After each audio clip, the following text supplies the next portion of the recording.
All right, good evening, everyone. Welcome to our Monday, March 6th Select Board meeting. I'll call it to order. We have FinCom as well with us, but I think they're going to call to order in just a little bit when we get to the section where we're having a joint meeting. So, as always, we'll start out with our Pledge of Allegiance.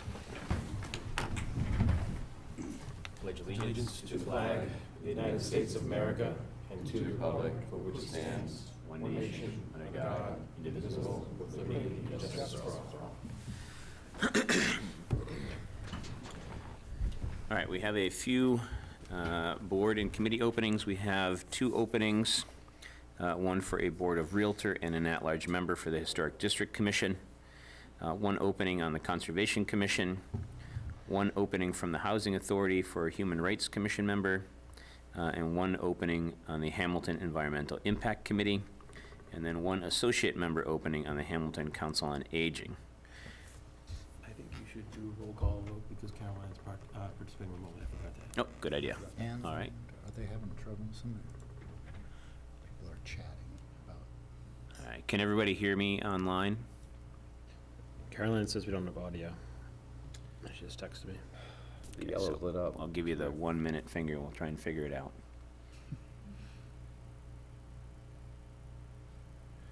HWK, you got sound from us? There's sound, but it sounds like we're underwater. Glad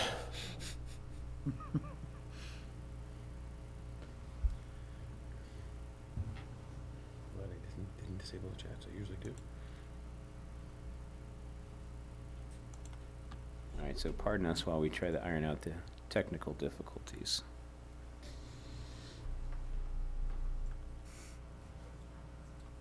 Is it because we have too many? We're not right on top of Maybe. Caroline and Christina, can you hear me fine now? If I'm closer to the mic? Does that help? Not so much. Can we hear them if they speak? Still not hearing it. Yep. Can you ask them to speak to us? Caroline, can you say something? Caroline, can you say something so we can see if we can hear you? She can't hear a request. No. How do you have Zoom problems in 2023? Yeah, she was talking. She's talking, and the computer recognizes it. Yeah. And actually hear it. Right. We can't See hear you. Christina talking. Yeah, I see your screen yellow. Yeah, we'll see how, well, we'll see. They're supposed to make presentations in 10 minutes. Do the whole meeting first time we heard this one. Well, Yeah, I try. Why not get off and get back on again? I can just relay all of the audio from here. You have a transcriber, or you can use your computer audio, Joe. Can we close caption? How does that go? Can anybody hear that? Still can't hear you, though. Yeah, they can hear you. She's We shaking just her head can't, yes. we can't hear them. Can you hear me? Yeah, I can hear you through the speaker of my computer because I turned it on, but Yeah, that's not gonna feedback. work for the, HWCAM's gotta get their volume figured out, so otherwise they won't have volume on their broadcast. Give us a second.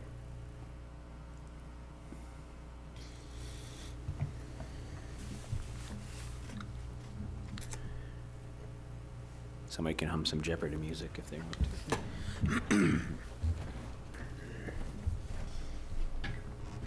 Yes, so Zoom is working. It's just something Something with the audio. the audio here.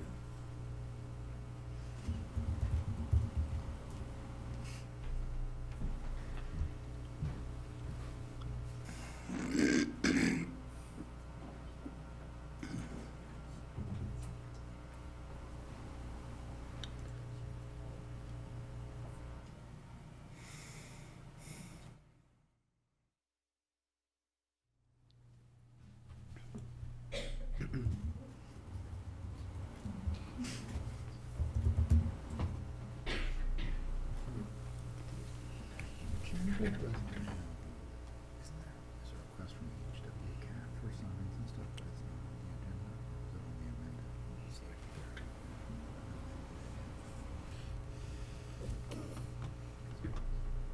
The thing about, There was something for signs, right?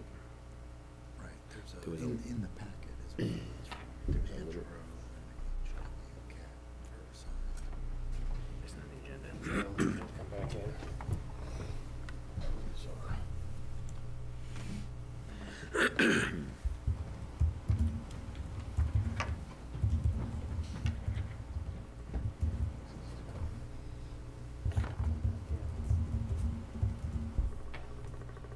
What are we trying?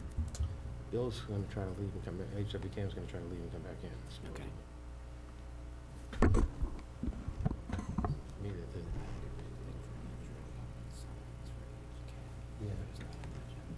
Because it came in late. Okay, that's what just a couple of little yard signs that go down. Okay. Presentation. Just do it on your new business.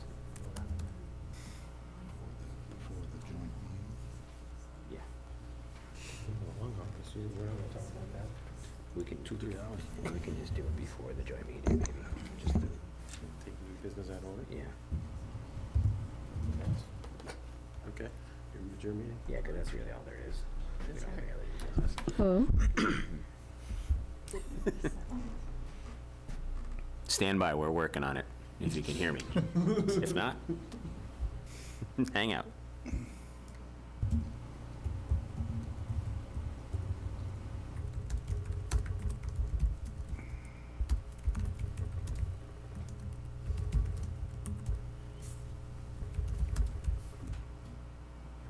Jesus. My fat fingers.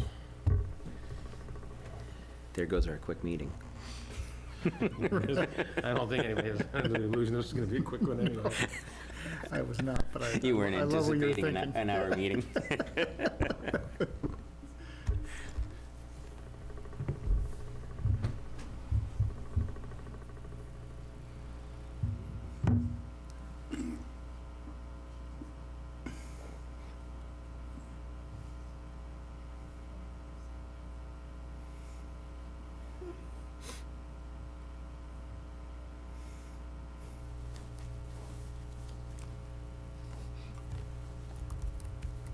Thought you were traveling at first. You're looking him up, aren't you? Yeah. Did you look them up already? Recording in progress. That sounds like something. Progress. Interesting. Like ICE DHS? Yeah. Yeah, okay. All right. Fuck around.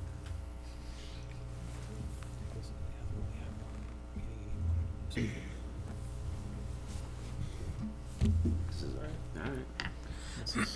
this is, Can we hear anything now? Folks at home hear me? she works for, Not a good sign. This is not a good sign. Cameras. They can hear each other. these teachers. A whale of a time.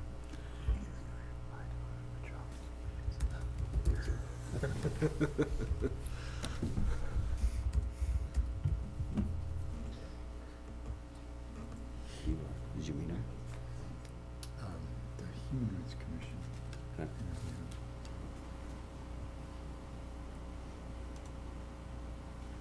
interview.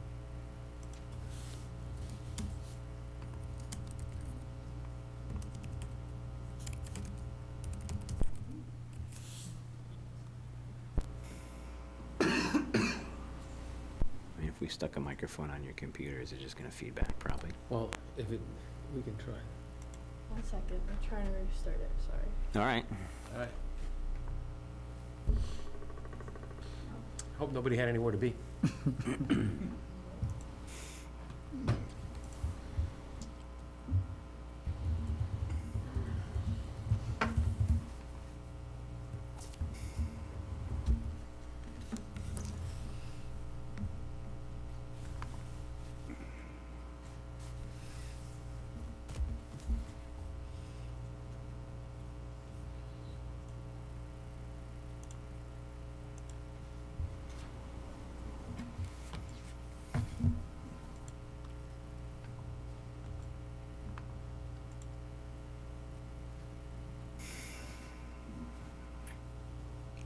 Hey, Joe, do you know what the password is for the guest Wi-Fi offhand? Yes. Number 4, 10 times. It's really secure.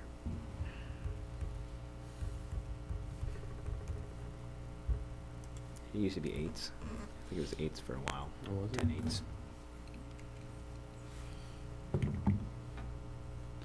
It's a guest. Different rules apply to those.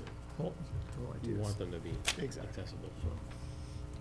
It's gonna be something that people easily remember. Yeah.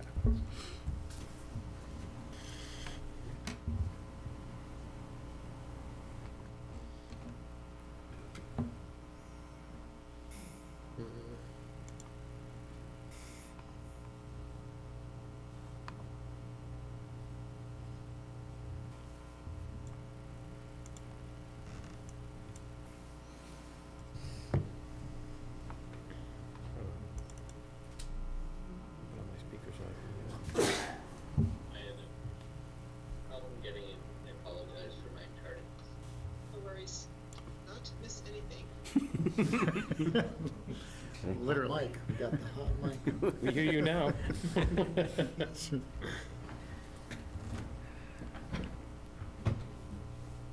Hi.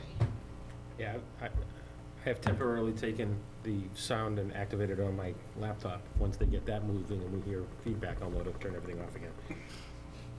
Does that mean we should stop talking? Whatever you said has all been recorded, so I can watch it later on anyway. Well played.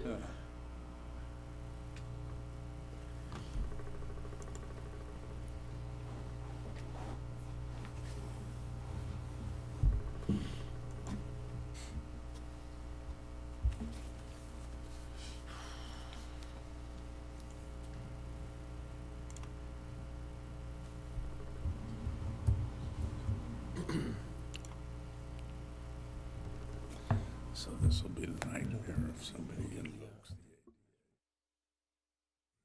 the So, I thought about that a little bit. I've been getting a fair amount. Somebody must be somebody in your office So, that's on, I that's talked- on, Yeah, that yeah, right. Google Mhm. Group. Yeah, so I Has talked come to, up it's funny, so I was talking to a couple of people today about it, and Somebody could, so Mhm. the question is, Yeah, Rick and I if talked. somebody has have to provide, we should just touch base on it. And the question is whether or not participation remotely. And I don't know, Recording in progress. because if you think about it, right, when during COVID, Test. Can folks on Zoom hear me now? We're back. We can. oh, we can hear you Oh, now. yes. All right. Yes. All right. Did somebody write down what y'all went through? So just to back up a little bit, we've called the select board meeting for Monday, March 6th to order, and we're going to do a roll call because we have Caroline remotely. So Caroline, tell us you're here. Yeah, Caroline Beaulieu is present. come on. All right. And we'll go right down the line, starting with Tom. Tom Myers here. William Olson present. Karen Knudsen, present. And myself, Sean Farrell, present. We've read our openings, and now we have time for public comment for 3 minutes for anything that is not on our agenda tonight. If anybody wishes to speak online, raise your hand. If you're in the room, just come to the podium, state your name, and you can speak. I see no hands on the Zoom, sir. Okay. All right, so moving on, we have select board member reports and town manager report. Tom, do you have anything to share tonight with us? Nothing great tonight. All right, I'm not gonna add anything tonight either. all right, Jamie? No, we just saw each other recently, so I don't think there's anything to add for me. Anything from town manager report? Just real quickly, the town has successfully negotiated a contract with a new finance director. Wendy Markowitz comes to us from the Reading Municipal Light Plant, and she'll be starting next Monday, March 13th. All right, and we, Caroline, do you have anything to add? Sorry, I forgot you online. I was just gonna let folks know that we're sponsoring a harm reduction education program for residents at the library this Thursday at 5. For those who don't know what a harm reduction education program is, it's a program to help teach strategies for reducing negative consequences associated with drug use. And so it's paid for by the State Department of Public Health, and it's open to anyone who would like to join. So folks can go over to the library on Thursday at 5 o'clock. All right, thank you. And we happen to have our new state representative, Kristen Kasner, with us tonight to do some discussing of some legislative priorities. Kristen, come on up. Well, thank you. This was my favorite drive of all my 6 towns to get here. So most of you know me, Kristen Kasner. I'm the new 2nd Essex State Rep. We are now in the 2nd Essex. That is also new as of this election. So I just wanted to make sure I know I've spoken with a lot of you, not all of you. I hope to meet those who I haven't talked to along the campaign trail and in the work that I've been involved in for the town of Hamilton. I've also been on the master plan committee in Hamilton. And I will say, I spent my career in planning and economic development and community development. And one of the things that really kind of pushed me to this role was the work that I was doing here with the master plan committee and really having a recognition of I spent most of my career for the town of Burlington, really working to balance preservation and development as creating better communities and stabilizing our local economies, as well as our budgets, which is definitely something that we're all hoping to do in this area. But really, the work that I was doing with the town here, our neighbors, was one of the driving forces to really have me after spending 20 years in other communities, want to come back home and really do more for the communities in this region. The 2nd Essex is made up of Hamilton, Ipswich, Rowley, Newbury, Georgetown, which were part of the original 2nd Essex, and now we have Topsfield Precinct, only Precinct 1, so for the new district. I'm just over a month in. I want to say, first and foremost, if I could hold a parade, and I might just do that for all the town clerks within this district for the election. This election was the longest election, not just with my election, but one of the longest seasons we've had with the new voting rules. And Corinne and her team did a wonderful job.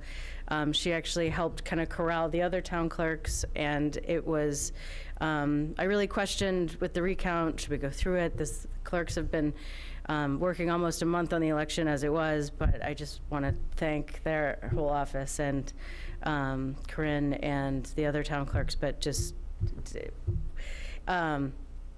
it's such an undertaking. It was over 100 people involved, and just, it was extraordinary. What else? I also, budget priorities are coming up. I did just file bills, finally. Bills that I focused on were certainly water infrastructure, regional water, as well as trying to find ways in which we can identify local priorities. Right now in MGL, we have priority development site designation, but you have to go to town meeting. And we go through all of these planning efforts with capital plans. We go through comprehensive master plans, district plans, downtown plans, which should be given, if we've gone through a local process to get consensus around needs, we should be recognizing that process and those needs when we're looking at state funding and grant opportunities. So that's another bill that filed. And also creating a commission to look at the Massachusetts the next economy, looking at the built environment we have, understanding how people are working differently, using our spaces differently, and local land use patterns to try to figure out, it's not all necessarily new, but what do we have here? What are our stock? What are the next things happening? We're looking at agriculture totally differently as well. As well as innovation economies. And with the new infrastructure and jobs bill, the one thing I'm so afraid of is that we have all of this federal funding coming down to us in the States, and then all of a sudden, well, what's shovel ready? And then all of a sudden we pave all the highways again like we did in 2008. So trying to find ways in which I can help communities, one, designate projects that are important for our success, and make sure they get identified and funded. So trying to train of You had me sitting there for a little while, so I just was thinking of everything. But I am meeting with Ways and Means on district budgetary priorities middle of March. So we will be sending an email out. I've spoken with the town managers, but we will be sending an email out on to try to get a list from all of the communities on budget priorities in the short term. And then also remember, as the economic development bond bill comes out and other things, to make sure I know what you guys need, so when those opportunities come up, I can help link you to different programs and the general budget itself. As the newest of the freshmen, I can't say I can hopefully, or I can't say I've been given too much leeway to bring home too much to our district, but they said, give us your priorities and I'll do what I can. So if I don't know, I don't know. So if I know, I can try to help. So that's what I am looking for in the shorter term from all of you, and I'm sure you have lots to talk about on that front. The other thing that, as all of these communities, with school funding, the 14% increase, I've been speaking with DESE as well as just other communities to try to really figure out, I mean, it's literally breaking everybody's budget and trying to figure out what myself and my fellow legislators can try to do, so we're not all running up against, potential overrides and everything else that we're really up against with these increases in towns like ours. All of the 6 towns I have are roughly similar. They're not super urban. They're not. Anyway, just we kind of fall into an equation that I don't know if. Anyway, I want to make sure that someone's advocating for all of us. So I hope to do that for you. With that, I'm happy to answer any questions, but this is really just an introduction and the beginning of conversation. I hope to have a lot more. I'm here. I'm only, a mile and a half away. So thank you very much. Perfect, thank you, Kristen. Thanks. And I might go home and watch you from home, because I'm very interested in this meeting as well as your meeting tomorrow with your joint planning meeting. So thank you for having me. Thank you. All right, up next, we have reopen the 2023 annual town meeting warrant to remove a few articles, discuss and vote. If anybody wants to entertain that motion. Make a motion to open the warrant. Second. Second by Tom. All right, and a... Roll call vote. Yep, roll call vote. We'll start with Caroline online Carolyn Boyer, aye. and work our way down from Tom. Tom Myers, aye. William Olson, aye. Sean Farrell, aye. All right, we have a few articles we talked about briefly removing. Previously, we have one additional one that when we get to that one, we'll have Tom kind of talk about it. So we go down to the warrant here. And we're looking at Article 2-10, the pet homestead operating budget. And we discussed, I think it was last meeting, that we really didn't need it because we're not pulling any funds, right? So No appropriation. no appropriation this time around. And John McGrath, who is online, will most likely be making some type of a brief presentation about the working group, correct, John, at the town meeting? Yeah, I think we, at a minimum, have an extensive, maybe 2 or 3 page write-up in the commentary of our book of recommendations. And that may suffice. I think we can talk about it. But I am prepared to make some comments if we think it's appropriate. You want to ask that moderator? Yeah, Mr. Moderator, Mr. Bowler, do you think you would entertain a couple minutes of a Patton Homestead Working Group presentation, or do you think the book recommendations from the FinCom is enough to your meeting? I guess I wouldn't say no, but if it's clear enough in the book, just because we'll have, it's been asked that there'll be a although we're not going to consider the zoning issue, it's been requested that there be a presentation about the Gordon Conwell zoning, and there may be other reports. So, Right. If there's a report, should keep it very, very brief. All right, so, and maybe John McGrath, maybe we make a handout, even if we want to save some time. Maybe I, Joe, and some of the working group can kind of have a brief discussion and just see if it's worth adding to the time on the meeting. Yeah. All right, perfect. That sounds fair. All right, so I would entertain a motion to remove warrant article 2023/4 2-10 Patent Homestead operating budget in Appendix G. So moved. All right, second by anybody? Second. Second by Tom, all right. Any further discussion? All right, and we'll start with a roll call vote. Caroline? Caroline Beaulieu, aye. Tom Myers, aye. Wayne Wilson, aye. Jeremy Knutson, aye. And Sean Farrell, aye. Ayes have it. And then the next one is, what was the second one there? The zoning one, what number is that one? Is It's that- 3-2, the original 3-2. All right, next, we're considering removing is Article 2023/4 3-2, General Bylaws, amendment to the zoning bylaw as Appendix J. And so this, we've been working with the planning board, and I've been working with Gordon Seminary, as well as Joe and other kind of principals, in moving some zoning forward, and we haven't had it put together in time for town meeting. We don't want to rush it. So we most likely will be talking about it sooner than later, but just not this soon. So we're really not ready to present a bylaw at town meeting, and we're hoping to have a presentation at town meeting to talk about the bylaw that brings some people to probably a special town meeting sometime soon. So I would entertain a motion to remove Article 2023/4 3-2, General Bylaws, Amendment to Zoning Bylaw, and Appendix J. So moved. All right. Second. Second by Tom. Any discussion on this one? All right. So we can do a presentation, though? Yeah, we're planning on doing a presentation, and as long as it's okay with Mr. Bowler, I should have asked him first. Yeah. Perfect.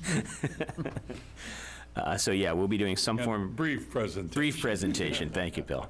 And so Rick and I talked about it briefly, but we're going to talk kind of with the working group that we've put together as to what we're going to present, and we'll be talking to the planning board tomorrow night, et cetera. So we'll be working on that over the next couple weeks.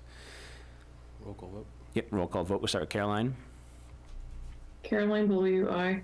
Tom Myers, aye. Wayne Wilson, aye. Jeremy Knutson, aye. And Sean Farrell, aye. The ayes have it. And the last article that we're thinking about removing is Article 2-11, right? 14. 14? 14. No. Nope. 211. Nope. No? 2-15. Oh, I take it back. Oh, there we are, sorry.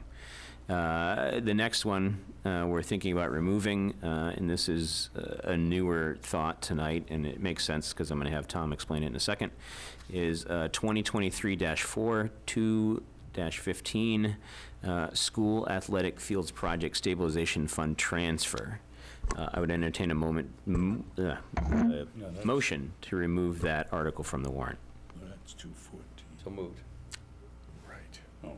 You want to be the guy that seconds it again? Second. Tom seconds it. All right, Tom, could you explain to the board why we're thinking about removing that one? Yes, thank you, Mr. Chairman, members of the board.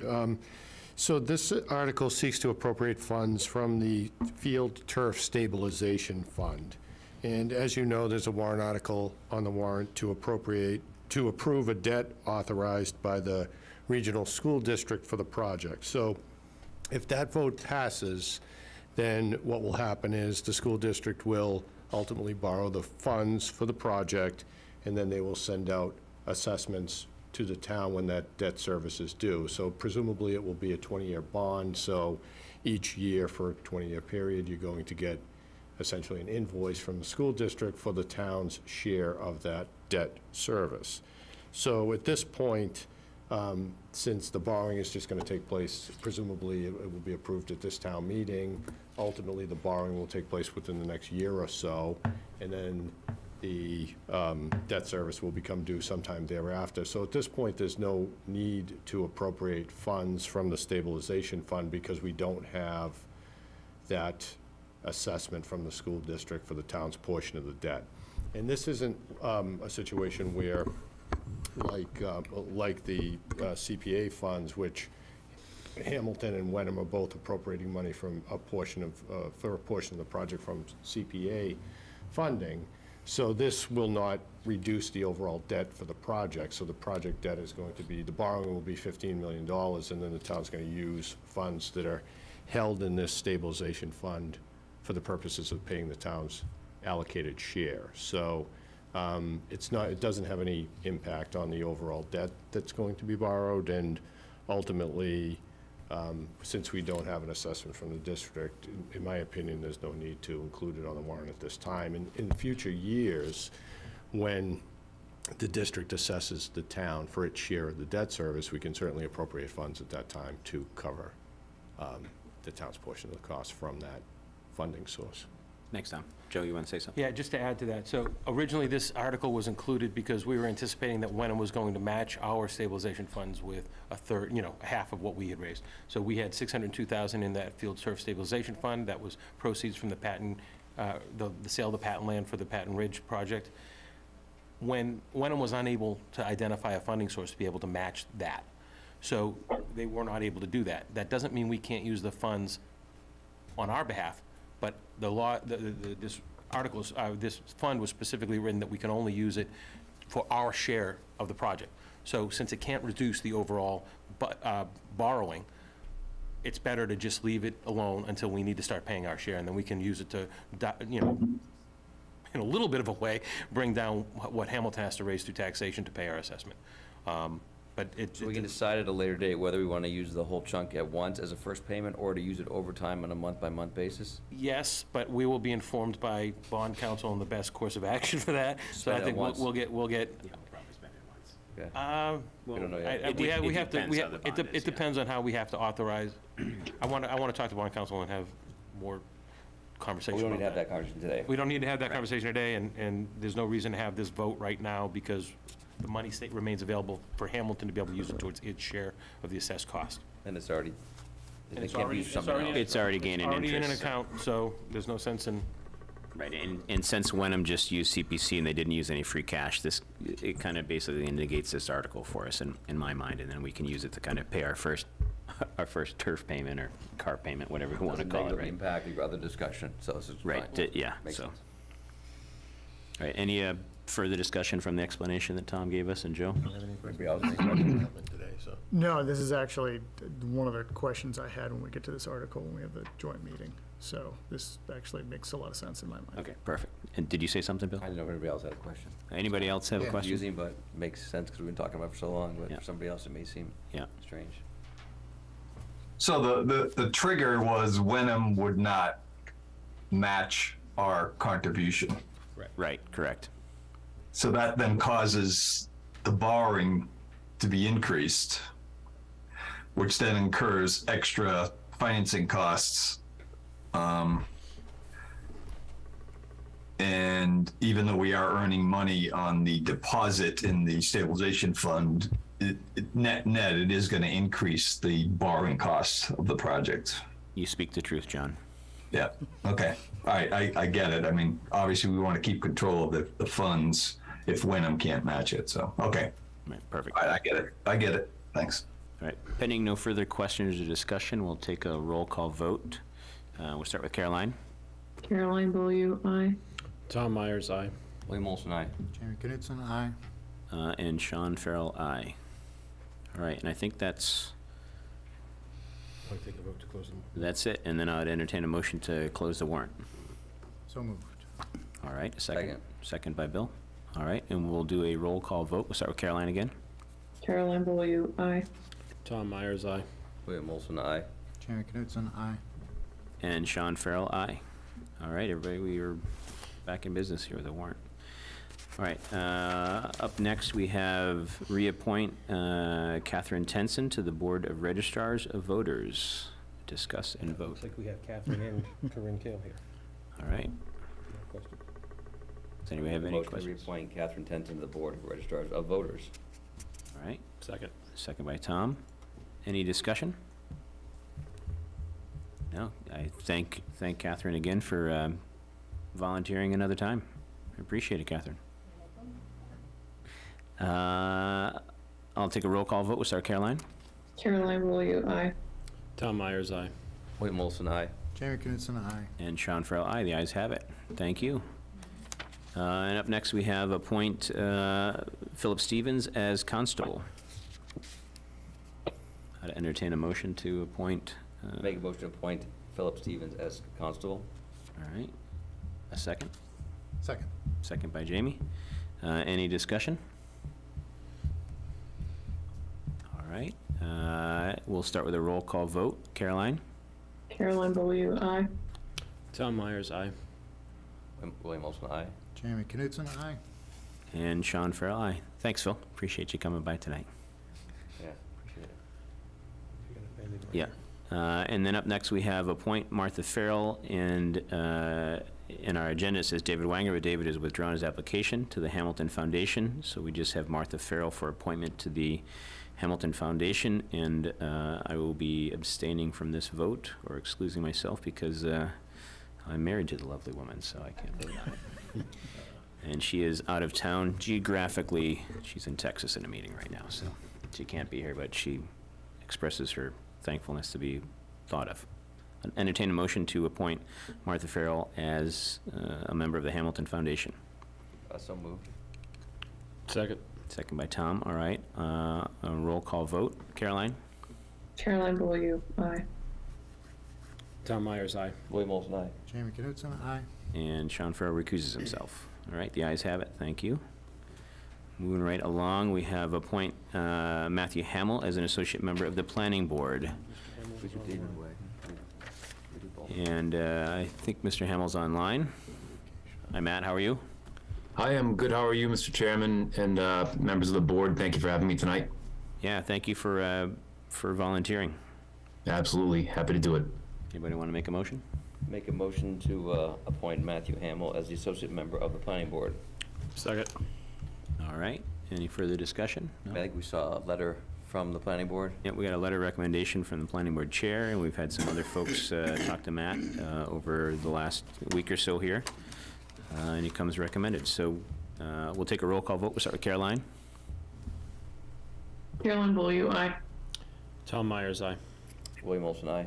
Jamie Knutson, aye. And Sean Farrell, aye. Welcome to the board, Matt. Thank you very much. Have a nice night. You too. All right. Up next, we have sponsorship banners for baseball and discuss with the Little League president, Tim Fazio.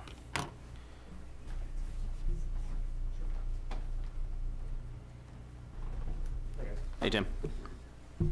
So I'm here to answer any questions. I understand that, I don't know if it was the rec department or Little League that has actually made the formal request, but I'm the president of the Hamilton Wenham Little League, and I'm here to ask that we be allowed to use the backstop and side fences for Patton Park Little League and the Patton Park Big Diamond, Varsity Diamond, to allow sponsors to hang banners there during roughly March through October during the baseball seasons. And Tim, are you just talking about, I mean, I know you just said the backstop and stuff, but you're not talking about the kind of, I'll call it the snow fence, for lack of a better word, the one that goes on the far outfield side? No, not You're the just outfield, talking on no. No, correct. Basically, the first baseline and third baseline around the dugouts and stuff like That's that correct. to the back Yes. out. Yeah. And definitely not the tennis court. Not as, definitely not the tennis So as court. you know, we've been sort of trying to modernize our policy, and this has come up in discussion about you guys use it as a pretty good fundraising in Wenham. And I want to understand sort of sales a little bit, like why is it good? What does it do for you? How much do you raise from it? Sure. How do you manage it? How do you do it in Wenham? How does Wenham work? Kind of give us a little bit of background about how it works there, why it works well, and why you think it'll work in Hamilton. And I'm glad you asked the question, because it's really, the sponsorships are the lifeblood of Little League, and the other youth sports, but Little League is somewhat unique in that we have a probably, I don't want to say at least double, but we have so many more people that are involved in Little League from such a young age, all the way from 4-year-olds and now all the way through the Babe Ruth program. So we touch so many other families and so many other businesses that want to be able to sponsor us, and we want to be able to give something back to those businesses and give them, a little shout out with a banner. We have all kinds of different sponsorship packages that include regular donations, and then include sort of larger packages that get themselves, get a business a big banner in a premier spot, whether it's right next to a dugout or on one of the I want to say stadiums, but not really, one of the fields that's more highly trafficked. So all of that works to help support all of those leagues, including the high school. The softball program benefits from it. All of the, ball games that we play. So really is a tremendous opportunity. Have you done a count? I mean, how many banners are we talking? Is it 10, 20? Do you ever done a layout yet or not? No, I mean, it really is the size. You have the ones that are at Cheeseman and Wenham. Those are, I don't know what they are. They're probably they're almost 3 by 3, maybe 4 by 3, a little bit longer than they are tall. So we have those as relatively standard, but we can have larger ones. We have larger ones at Black on occasion, because those backstop fences have a little more space. And we always try to make them, we're not trying to cram a zillion banners. There is a limit. We're not trying to just billboard everything. We sort of sell a spot and sort of an area, and then that sponsor one or two that are like sponsors or complementary sponsors get that area. It's not a sort of blanket the entire fence. And when are they up from? Generally what months, from when to when? So we run, relatively speaking, like April 1, let's say, until November 1, because we do fall baseball. Now, not all of the fields are populated for all of that time, but we do have programs that run, the spring is the most highly trafficked, summer next, and then we run fall ball on the Little League fields. So, for instance, the Babe Ruth fields, the larger fields, if we needed to, banners could come down from them after the end of the summer. There's summer ball that goes right up through. After that, nobody's on there. Okay. So, and I just have questions about some of the finances, right? So, Sure. Little League, right, pays user fees to the rec department? Correct. And then and then Little League has put some investment into the fields. A tremendous amount, yes. Can you describe some of that? Sure. And stop me, I could go for a long time on this, but as an example, over the last, I think we just recently looked at this, over the last probably 3 or 4 years, we've probably put roughly $200,000 into all of the fields collective. That's the fields at Pingree Park, fields at Patton Park, Cutler School, Bucher, Iron Rail, Miles River. We have done a variety of things, from totally replacing infields, replacing the clay, redoing the sod, fixing fences, installing dugouts. The scoreboards, now we have 4 brand new scoreboards that are ready to go in literally any day as soon as we get rid of the snow. We not only do that, but do the smaller things by making sure that we have the right equipment for the kids. Even as little as the bases are safer bases. We recently replaced all the bases in the fields. I mean, there's just everyday stuff that we do throughout the year.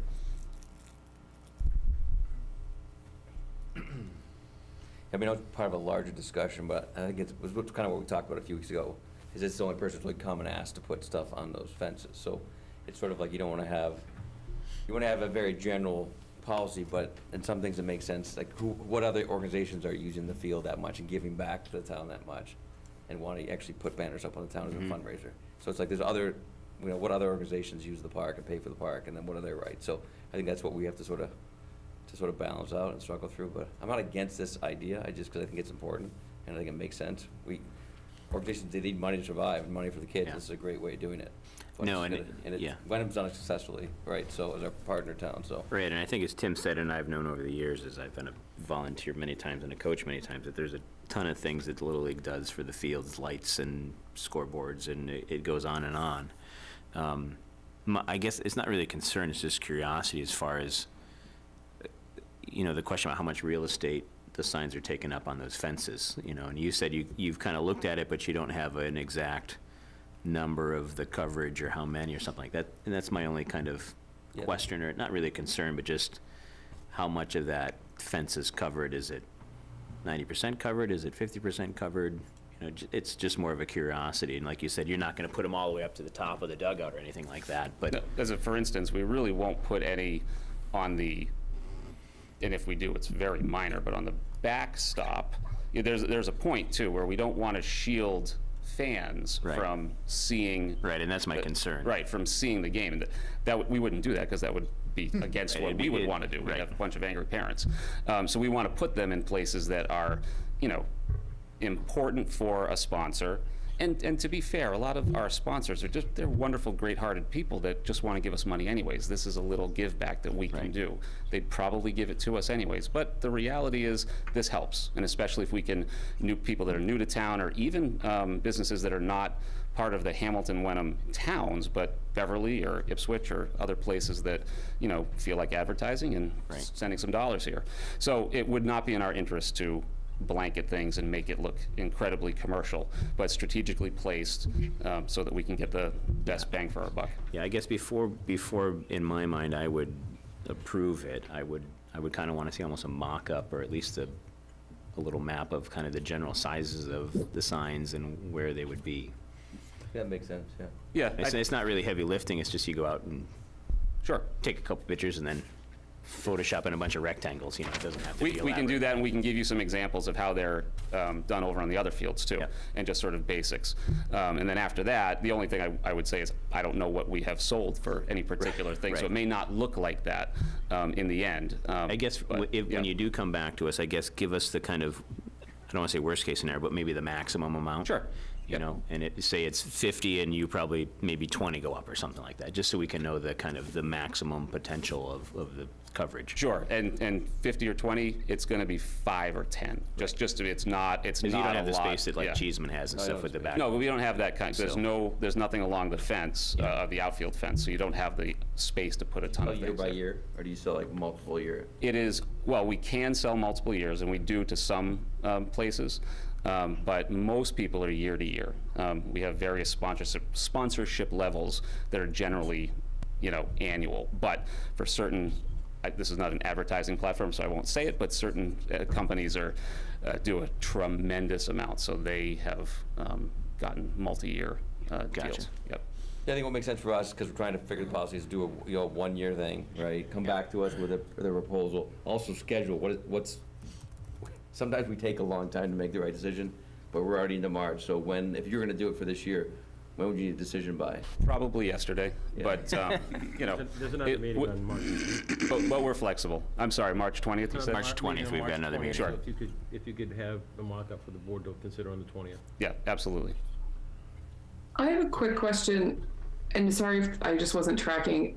When we talk about like ownership of those fences, I'm just thinking like there's now a softball league. I've heard they're starting a women's summer softball league. Are they allowed to then come to us and ask for advertising on these same fences since they're not owned by the Little League? They're owned by the rec department. And do we need to think about that when we're like making these decisions, or are we just sort of assuming for the purposes of this that the fields and all associated things are the property of the Little League? So I would never say they're the property of the Little League, but for everyone's information, all of the softball programs in town run through Little League. I'm actually I'm one of the softball directors. I'm one of the people that have started us having these summer programs for softball. So all of the finances of Hamilton Wenham Little League go directly towards benefiting our softball program. So to allow any advertising, sponsorships, banners, that goes directly into softball. It goes directly into Babe Ruth. It goes directly into all of the Little League programs that we run. Okay, that makes sense. But I do agree, we need to look at if we approve this, what's the next, so we just got to make sure we have, and that's more for the policy than for this, which might be, just could do a one-year thing on this, see how it goes, but I think we do need to look at that. What other organizations might want other space. organizations are for profit, right? So it's different. If it's for profit versus not, does that make a difference to us? I don't know, so. But I want to get this information to help us sort of formulate our policy, but I think this is a good use of town property to raise money for the kids to play baseball, softball, whatever, so. Jamie, did you have something to add? I was just gonna say, and I know it's not the same thing, because we don't necessarily have jurisdiction over the rec center, but the rec center has corporate sponsorships up in it for basketball stuff. Mm-hmm. So, I mean, True. it's something, I mean, it makes sense. So something I think we'd like to do. We just need to try and do it within a policy that makes sense. Yeah, and I would say to kind of Jamie's last point there, we should probably involve Sean Timmons at the rec center, since he's kind of the governing body of all this So Tim, stuff, right? Sean did So- refer this to you for your consideration, so he's aware of it. Maybe if Tim Maybe works with come on Sean. that. Sean can speak for himself, but I know that he's a big supporter, so Yeah. he's fantastic. Yeah, I guess I'm talking more about, with the rec department managing Pingree Field and Patton Park and, Donovan, or Masconomet Field now and all that.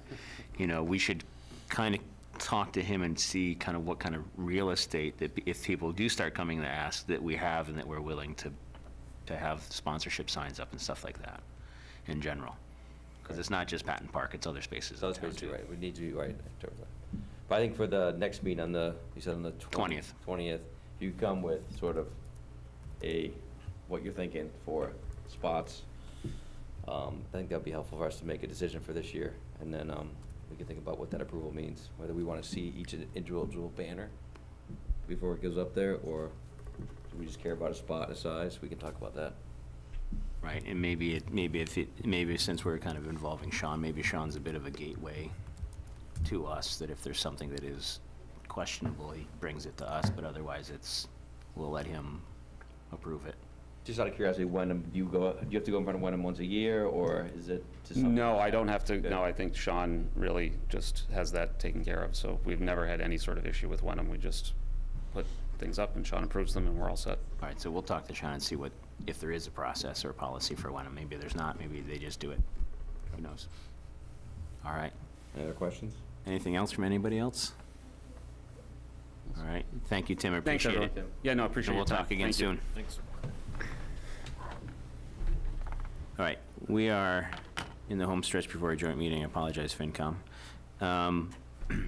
We have one item I'm wanting to take out of order, if it's all right with the select board, in new business. In our agenda, it's not on our agenda, but it is in our packets, a request from Ann Giroux to put up some small signs about some information sessions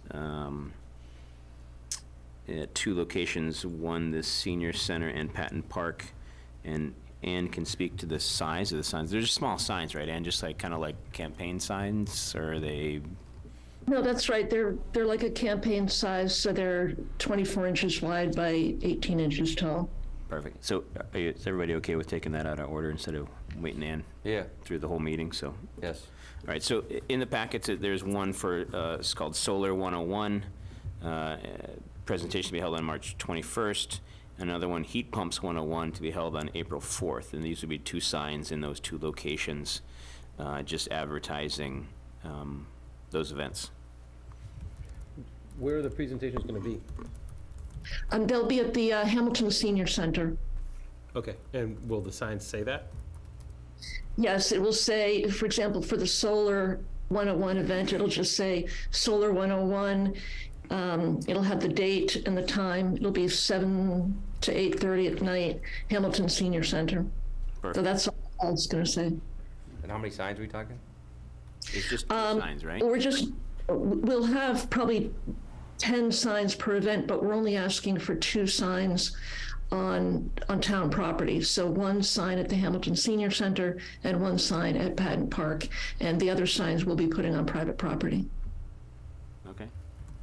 Anybody want to make a motion or ask any other questions? I move that we approve the sign request from the Hamilton Wenham Climate Action Team, right? Isn't Yep, that- yep, that's you're what it's right. for? Second by anybody? Second. All right, any further discussion? All right, we'll start with a roll call vote with Caroline. Caroline Beaulieu, aye. Tom Myers, aye. William Olson, aye. Give it a poke. Jamie Knutson, aye.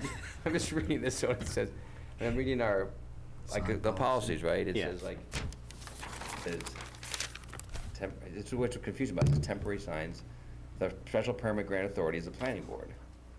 So it's like, But then the other one says select board, so just, I don't know if she has to go in front of both That's or not, private right? So, property. no, it doesn't say that, does it? I actually checked with Corinne, and she read it, and I believe that signs of this size, less than 3 by 3, temporary signs, I believe it's just the Board of Selectmen. That's the way sounds she and great I to me. both read Yeah, I it. agree with That sounds great, Ann. confusing. All right, Jamie, did you say gonna approve this. yes? Aye. All right. We're gonna approve it. We're gonna approve it. And Sean Farrell, aye. Thanks, Ann. Okay, thank you so much, and thank you for taking me out of order. I Yeah. appreciate it. All right, and then our kind of last and first item for the night here is to open our joint meeting with the Finance and Advisory Committee, in which we will review warrant articles and discuss and vote on recommendations. So our select board is already open, so Christina, if you want to open your board, that'd be great. Yeah, thank you. I call to order the meeting of the Hamilton Finance and Advisory Committee. It is 7:56 p.m. and we'll do a roll call attendance starting with John McGrath online. John McGrath here. Christina Shank-Hargrove here. And who's in person? John Prulidge, present. Harry Phillip, present, and David Wenger, I think, also is online. Correct. Thank Oh, you. thank you. All right, so we'll start off and just kind of run right through here. And kind of as we go through, there's a handful of articles, and Tom McEnany can also chime in here with some. Put this up on the- Yeah, if you could put that up, that'd be great. We're kind of, as we go, we can declare if something we think can be on the consent agenda, and then Tom can clarify if it can, because sometimes we need a 2/3 or 9/10 or something with some of the articles, and as long as it's a simple majority, we can put it on the consent. Nobody sees that? And Sean, the finance, FinCom voted on many of the articles, voted our recommendations, Perfect. whenever that was. I wouldn't say last night, but it was not last night, last Thursday, I guess it was. But not all of them. Okay. Christina, do you know which ones you guys, as we kind of go through, and which ones you voted on, so we can record it? Yeah, do you want me to do it as we go through, or? Yeah, that'd be great. Yeah. All right, so let's start off with, we can skip the first couple here, up to 2.1, and we'll just start off there with financial action. So, Article 2.1 is compensation and classification table. Fairly straightforward stuff. I'll try to kind of, I won't ad nauseum explain all these for everybody, but if at any point in time anybody from the select board wants to make a motion to recommend favorable action, if it's something that's simple like this one, please do. What is the vote count need to be for this? Usually says on there. Is It only says it if it's more than a majority. simple Okay, only majority. if more It than only a says if it's more than a simple majority. And, Mr. Chairman, this is one that we could include on the consent calendar if the board so chooses. Okay. I move that we recommend favorable action on 2-4, 2-1, that's what I meant. Okay. Second. Second by Bill. All right, any discussion? All right. All those that approve, say aye. We'll start with Caroline. Caroline, will you, aye? Tom Myers, aye. William Olson, aye. Jamie Knutson, aye. And Sean Farrell, aye. And Christine, I'm going to assume you guys followed suit with favorable action on this one, if you did? We did vote. Yes, favorable action on this one. Okay. Unanimously? Yes. Kind of figured that, but I thought I'd just double check. Okay. Just thought I'd double check. And I'm making notes on kind of which ones that we could put on consent as well, and then we can kind of follow up at the end here. So prior year bills, Article 2-2, and this is, the expected request is $1,500 and change to pay some bills that came in late. So I would entertain a motion to approve favorable action on paying our past So moved. bills. Second. All right, second by Jamie, moved by Bill. Any discussion? No. Okay. It cannot be a consent, so. Right. Because it's 4/5. Right. Caroline, we'll start with you. Caroline, will you, aye? Tom Myers, aye. William Olson, aye. Jamie Knutson, aye. And Sean Farrell, aye. And Christina, I'm kind of assuming you voted on this one? I think so. I have to ask though, because my notes are fuzzy on this one. But my memory is that we voted. John, do you know? That's my recollection as well. We sort of went out of order on a lot of them, but if we didn't, we certainly intended to, so. We can always vote again, but there was, the consensus was that we were unanimously in favor of it. Do you want to just vote them again, Christina, if that's easier, if we can't remember? I move that FinCom favorably recommend the prior year bills, Article 2-2. Perfect. Harry. Second. So John Prulidge, second. All in favor? Let's Dave start. Wanger, aye. John McGrath, John McGrath, aye. John Prulidge, John Prulidge, aye. Harry Philip, Aye. and Christina Shankar-Grove, aye. Perfect. All right, Article 2-3, General Town Departmental Appropriations. This is the school budget and the town budget.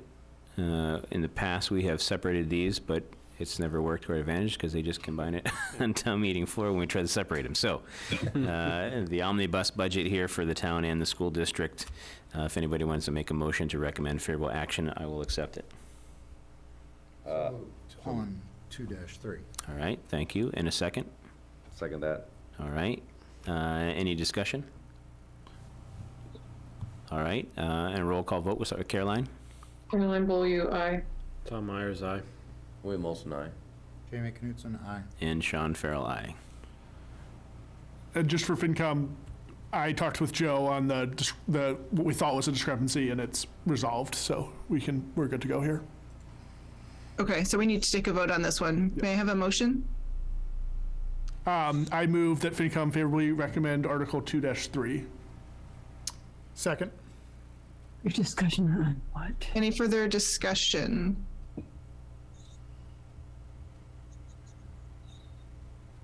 All right, no discussion, then we'll take a vote, starting with online. David Wanger, Yes. John McGrath, John McGrath, yes. John Prulidge, John Prulidge, yes. Harry Philip, Harry- yes. and Christina Shankar-Grove, yes. All right, and I will add before we move on to capital expenditures, if there's anybody online that is not on the FinCom or Select Board or in person you feel you want to chime in, please raise your hand or come to the podium. We're moving through it fairly quickly, but we'll hear you and come back to you if we go too far. Article 2-4, capital expenditures, and this is, our expected request is about 1.4.5 million for all of our capital projects planned for next year. I would accept a recommendation for favorable action from the Select Board. I'll make a motion for favorable action on Article 2-4. Second. Second by Jamie. All right, any further discussion? Okay, we'll start with a roll call vote. Caroline? Caroline Beaulieu, aye. Tom Myers, aye. William Olson, aye. Jamie Knutson, aye. And Sean Farrell, aye. The ayes have it. I move that FinCom favorably recommend Article 2-4, capital expenditures. Second. Thought we voted on this. Any further discussion? Did we held on this one just because of the question about the prior one, is that right? Correct. Yep. Any further discussion? No. All right, let's go to a vote. Mr. Wanger, Aye. Mr. McGrath, Aye. Mr. Prulidge, John Prulidge, aye. Harry Philip, aye. and Christina Shankar-Grove, aye. All right, moving right along. Was the capital item able to be added to the consent agenda or no? There's no borrowing, there's nothing that requires. Right. more than a simple In vote. order to add this to the consent agenda, we would have to revise the article to specify the funding sources and the specific amounts that Yeah. apply to each of the borrowings. So typically, we haven't included that because of that reason. thought I'd ask. But we could if but it would require some revision. No, I think it's fine. If Select Board's fine, we'll just leave it off. Good try. 2-5, fire engine purchase. And this is to see if the town will buy a new fire truck. And this is a 2/3 vote, so we can't put it on the consent agenda. And again, we're ordering a little bit early because of the lead time is extravagant or egregious at this point in time. So I would entertain a motion to recommend favorable action by the select board. So moved. Second. All right, any discussion? Okay, roll call vote. Caroline? Caroline Beaulieu, aye. Tom Myers, aye. William Olson, aye. Jamie Knutson, aye. Sean Farrell, aye. The ayes have it.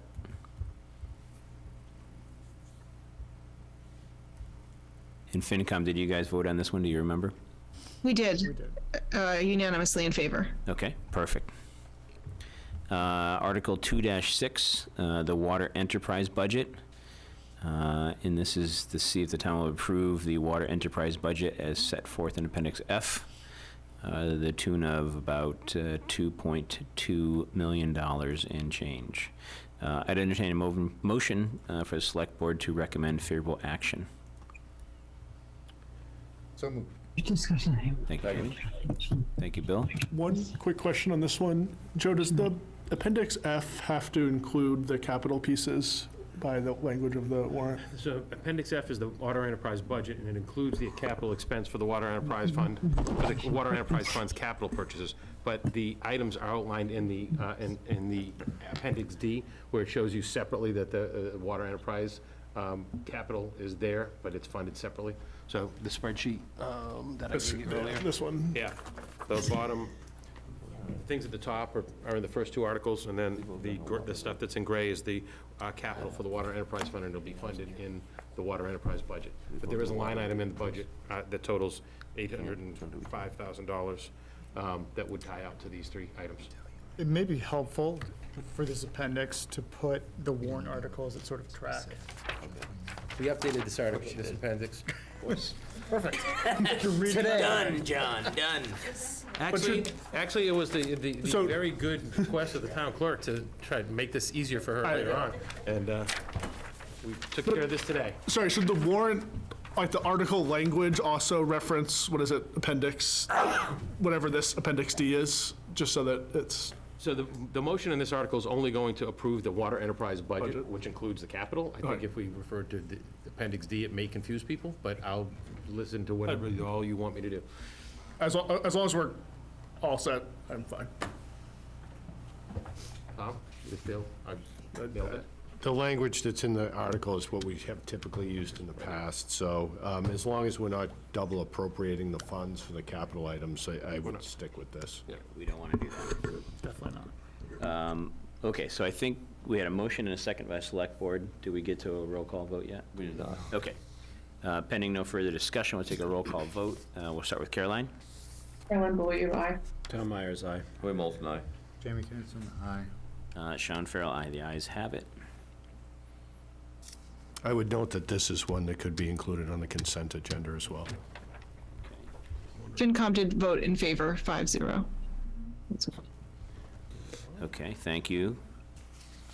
Article 2-7, annual financial actions.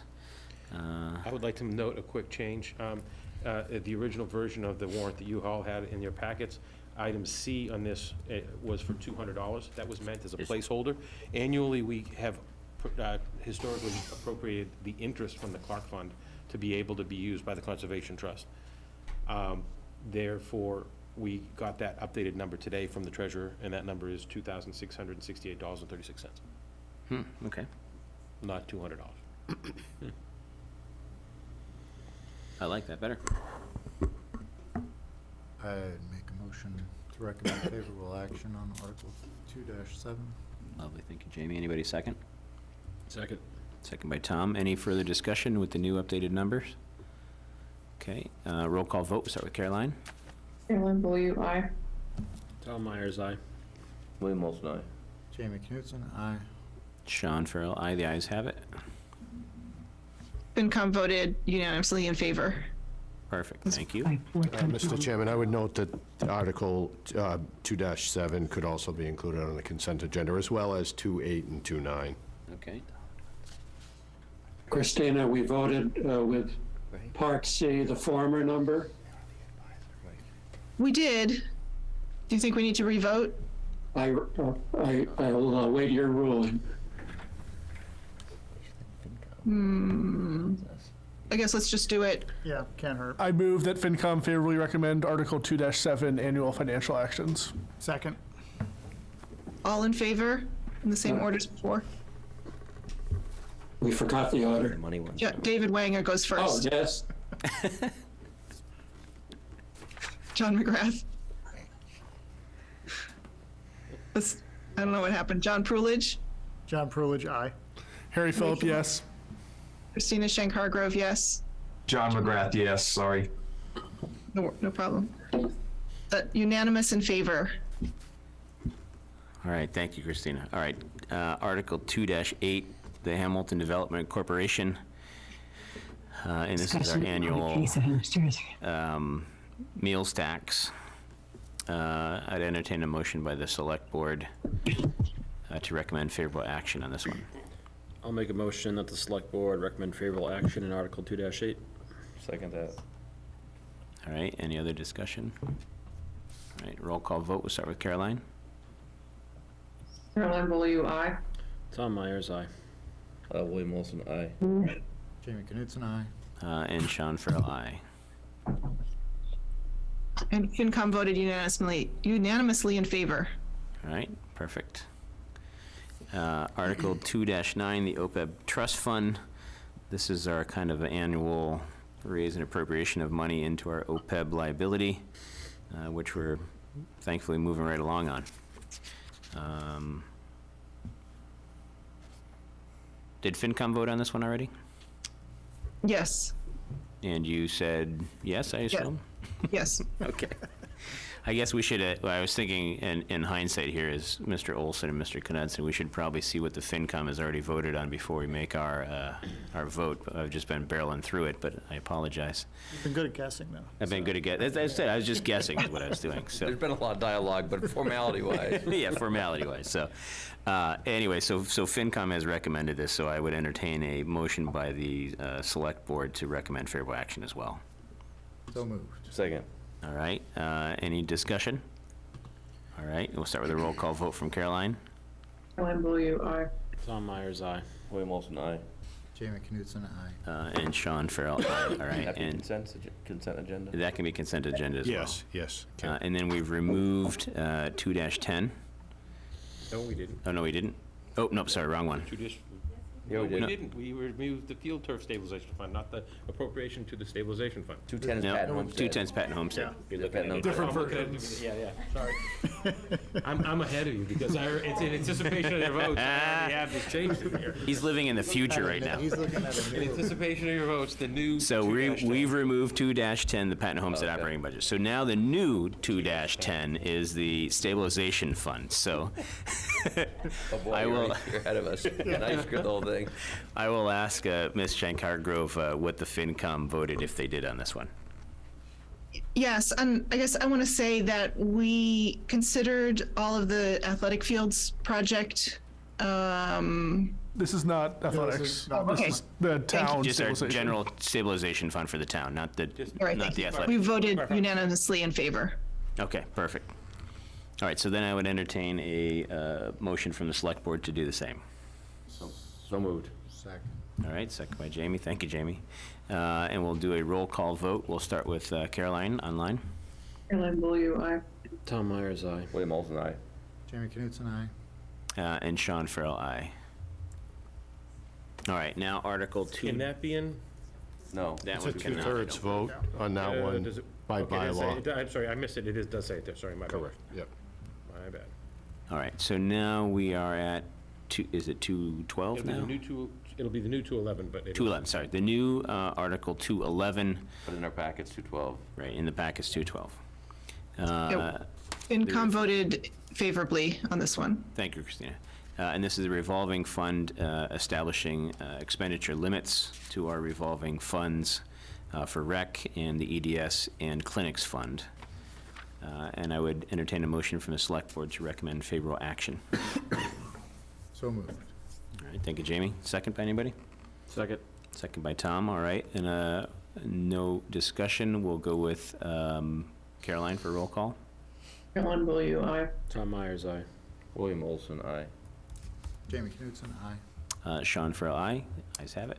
And this one is also one that could be included on the consent agenda. Okay, and now the new 2-12, the CPA budget, community preservation budget. Christina, what did the FinCom say about these? We voted unanimously in favor Okay. of this one. Jay Butler is on if you want to record his vote, for the CPC vote. And Jay, can you share anything about this? This is just a general kind of appropriation for funding our bonds and our admin, et cetera, correct? Yes, I recognize it, but the CPC committee per se has not seen this warrant article. We're holding a 5-minute Zoom meeting this Thursday evening to vote on this, but I don't think it's going to be an issue because these are strictly the annually required administrative transfers. All right, thanks, Jay. So I'll entertain a motion. I'd make a motion that we recommend favorable action on the new Article 2-12 related to the community preservation budget. All right. Say second. Second. Second, thank you, Bill. And Was reading it. seeing no further discussion, we'll start with a roll call vote with Caroline. Carolyn Beaulieu, aye. Tom Myers, aye. William Olson, aye. Jamie Knutson, aye. And Sean Farrell, aye. And this is another one that we could include on the consent agenda if you'd like.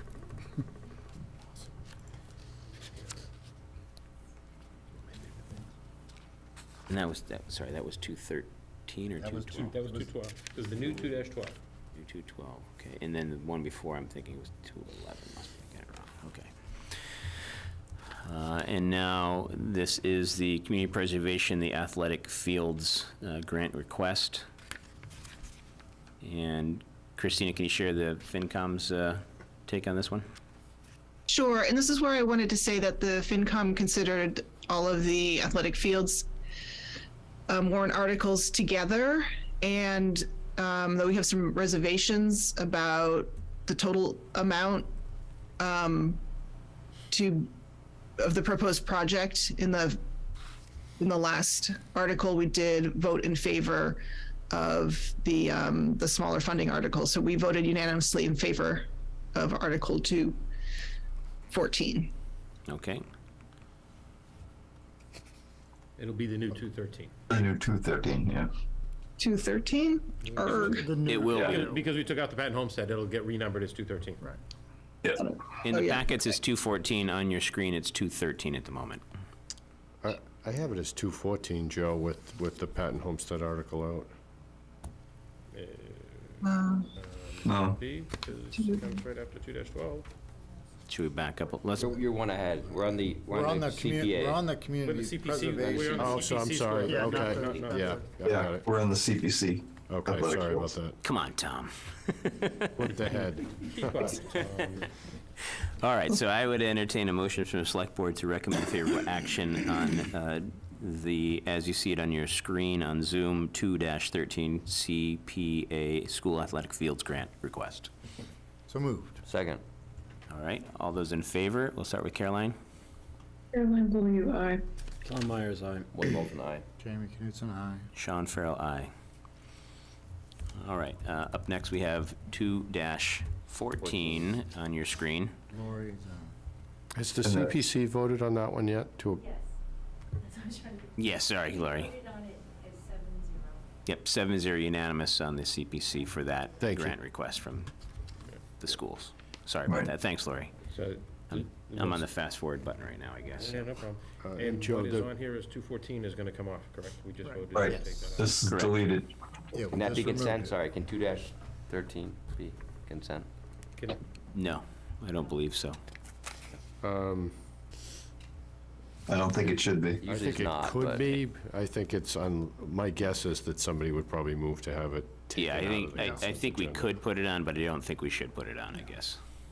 And, Joe, there's also an edit that we'll have to make to 2-13 because there's a reference to Articles 2-15 and 2-16, I believe, that will need to They'll be change the changed, numbers, right? so, because of the number change. Yeah, so we just have to make sure we go through this and make sure all the references to other articles are, They're referencing now 2-. So it should just be, I think, 2-14, and then the second one should be eliminated. Right. The appendices also all change because we lose the patent homestead budget. Oh, are you you're gonna renumber the appendices? Re-letter? I will re-letter the appendices as well, yes. I think that should be 2-14, Joe, on that one. Isn't that what we're on? Right, that's that's Article 2-13, right? 14. Right. Okay, gotcha. That's 14. all right, so we've gotten rid of, in our packets, 2-15, the athletic fields, turf field stabilization fund transfer. And now we are on Article 2 dash, I'm gonna say 14. 14 now? Right. The school athletic fields project approval of borrowing. Right, and so this is the one, after much discussion, FinCom is supportive of the athletic fields project and of getting the various funding sources that we can, but has concerns about the size of the project, the size of the price tag of the project, and voted unfavorable action on Article 2-14, 5-0, unfavorable. Okay. And so this is for the school athletic fields project approval of borrowing the $15 million request. Was there a threshold that you would have been favorable to? Did you just talk about that? Was it 10, 12, 13? We did discuss it, but I don't think we came to we didn't like decide on a number, so I don't know that I want to speak for fine. everybody. That's fair, just didn't know. Yeah, this is John. I can also add, we feel the more prudent approach is a phased program, not a big bang.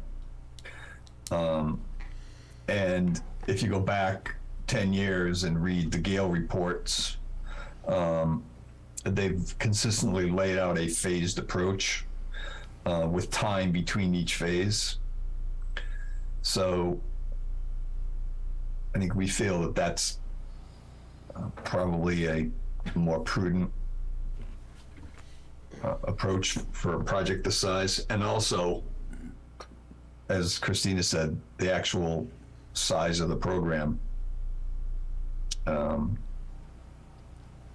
And coupled with sort of the speed at which the price has gone up without really complete sort of vetting of the project of why each particular thing needs to be done, immediately, and everything needs to be done. So, yeah, again, a general, yes, something needs to be done, but yeah, just the rapid growth of the scope of the project, which makes it a little bit, just to add to a little bit of the dismay is the, this additional, we just took away another funding source that was going to subtract a little bit from the overall size of the project. So, yeah. I don't think we took the funding source away, we just deferred it. Right? Well, Wenham Talk about didn't Wenham, put in their okay. share. Wenham didn't put in their share. Okay, Wenham put in their share, I got you, okay. I thought that was our 600,000. The borrowing will be more than it would have been, but we still get to use the 602. To pay our share. To pay our share. Right. And just for the moderator, town clerk, and everyone There else. was also, I'm sorry, there was also a concern that the school borrowing should not be taken in isolation of additional requests. The new school, the roof for the high school, and various other smaller borrowing, we thought it all has to be looked at in the aggregate. Right. Yeah, I mean, on that point, I think, you know, no one was in disagreement that the schools need upgraded facilities. And some of the worry was also, if we're spending this much on just the athletic field, what facilities are we not upgrading? You know, science labs, other things that we may really regret spending this much on athletic fields a few years from now, because especially when you look at the price tag of color on the elementary side. So that's really what I think gave us pause. You know, while Christina's correct, we didn't, you know, center around a specific number that would be comfortable funding. We do understand it would be in a significant amount. Just personally, I'm sort of, I think, looking at around that sort of 10 million mark that makes more sense right now. But we really do look at this as there are so many other things that we want to make sure that there's been enough scrutiny on this that it's not just a wish list of everything we'd want in an athletic field, as opposed to what we as a town can afford. Harry, do you have something? Yeah, and sorry, I was just going to say, as a private citizen with the right guidance from those here, I plan to offer an amendment to the $15 million number, reducing it to 10 million. I like what you're saying, Harry. Rick, do you have something to add? Yeah, at Rick Mitchell, 36 Rock Maple Ave. I share the concern of the FinCom, but I'm hoping that when this comes up for discussion, that whomever is bringing up the reservation articulates a lot more clearly what are the impending and currently budgeted capital costs, because this is coming out of the blue for most people. And in fact, after the mailing, I read it and I'm going, this makes no sense. It had funds coming from all sorts of different places, and then said, and we will be doing private fundraising, but we want $15 million.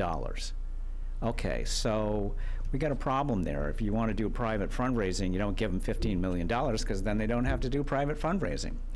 Second of all, and it really needs to be articulated, what's in our capital budget for the town. I know we have a capital budget committee. The last time I checked in, and that probably was 2 years ago, it was $24 million. It's probably more than that now.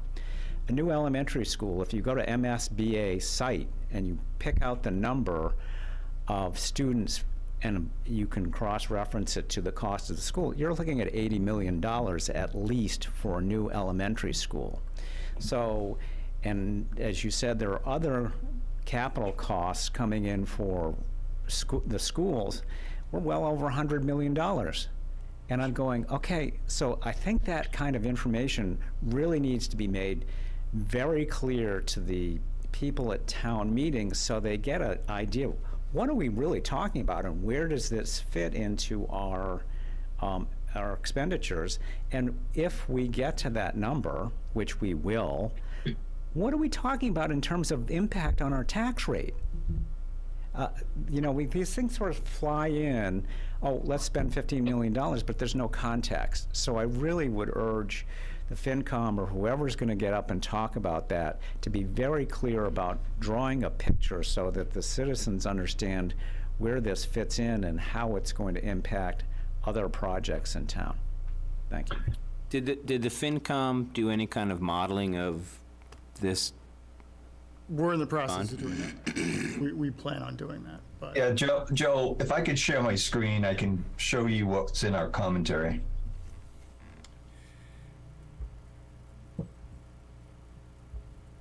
I'm stopping sharing. You can start sharing.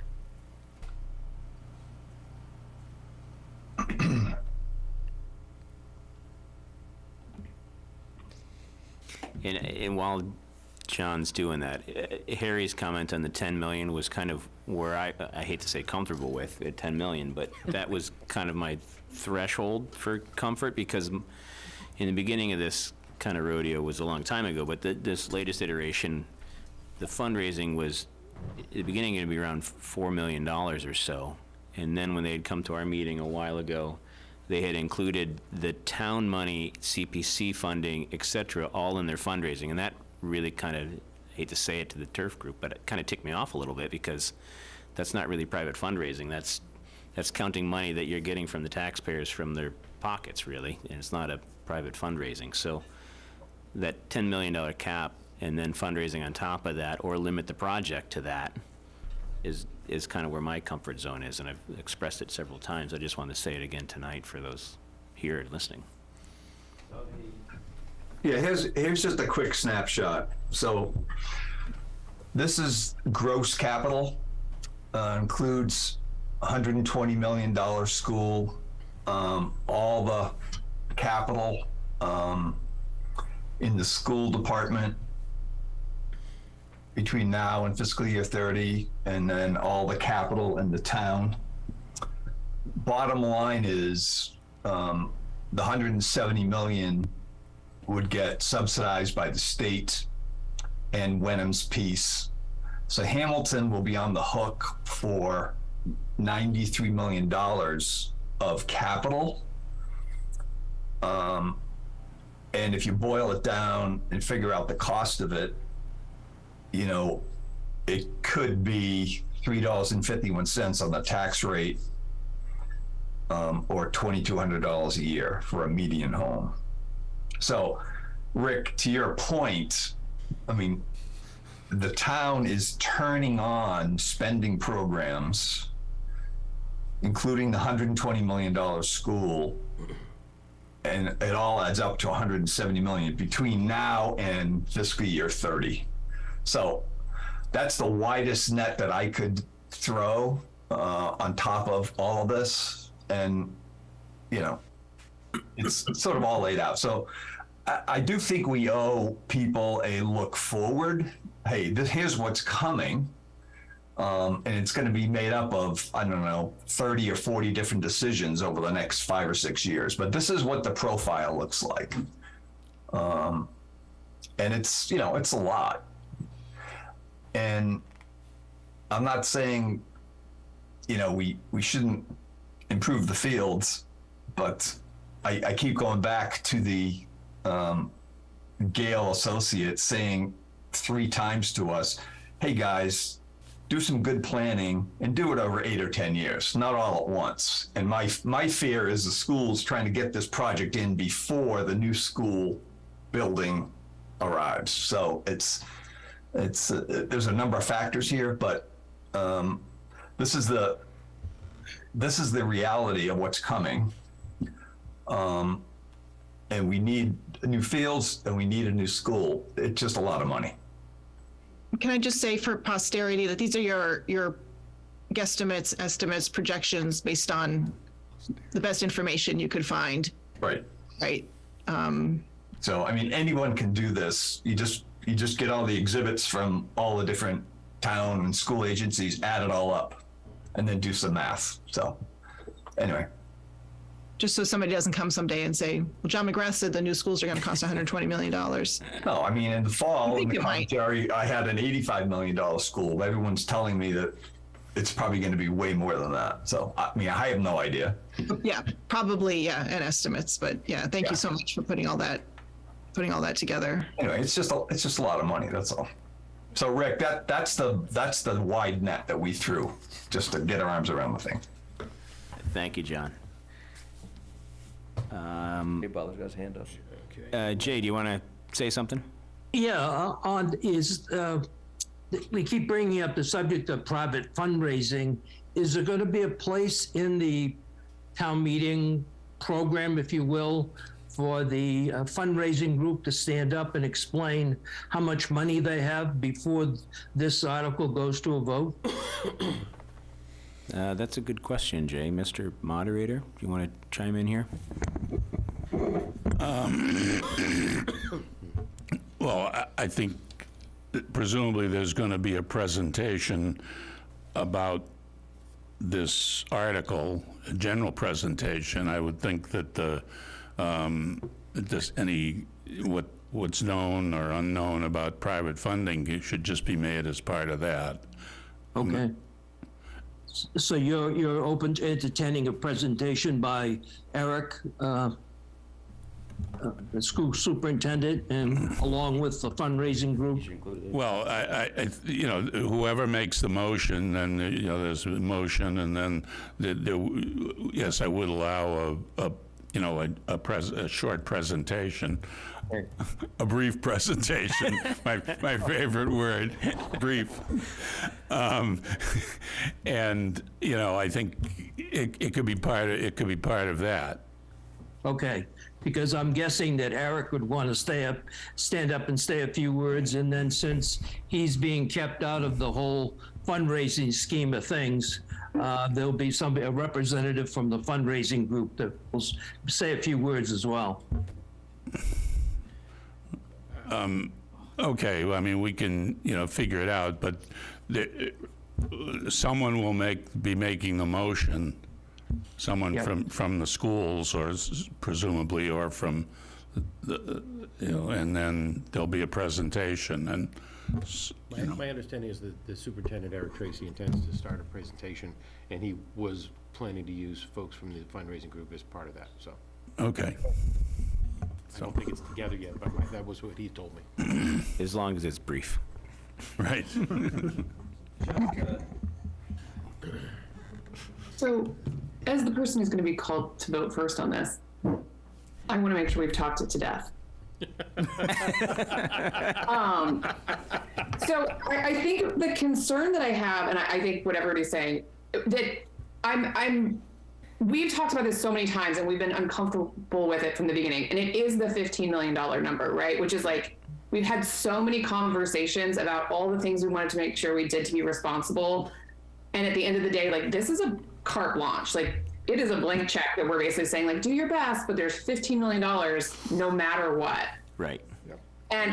So my first question would be like, can we reduce it to 10? And then I'm also sensitive to, like, it will pass, right? And I think it should pass insofar as we do believe that there should be new facilities, but we weren't able to do the responsible thing by the taxpayers because of the stabilization fund that passed. And so I do feel like we have to do something to sort of save ourselves from ourselves here, because I worry that, like, it's gonna be a mob at town meeting to get these things passed, and so the article itself has to be written so that even if it passes, it's not terrible. And I think $15 million, I mean, it takes the fundraising off the table. I mean, the budget was 12 million with 2.5 to 3 million raised privately, and then suddenly it was 15 million with some money raised privately. So, No, I don't feel great about saying, like, we feel good about $15 million, a $15 million blank check. I don't think we do feel good about that. we talked about up, I thought the language was up to, but it doesn't say up to, it just says 15 million. I don't know whose language that is, theirs or ours. It says it'll be reduced Yeah, by the language does grants. include, this vote shall be reduced by any grants or gifts received for such purposes. So the other articles that you're gonna see voted earlier, the CPC money, the school department's budget includes a 1.6, almost $1.7 million in their stabilization fund money dedicated to this project. And the monies that Wenham votes will all come off of what they will borrow.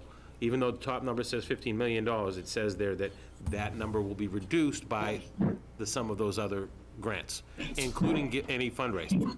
But, like, if we just said, if the project is 15 million, we promise you 10, but you guys have to find the other 5, like, that doesn't seem unreasonable to me. I think, so my understanding is this has gone through a lot of conversation and legal counsel.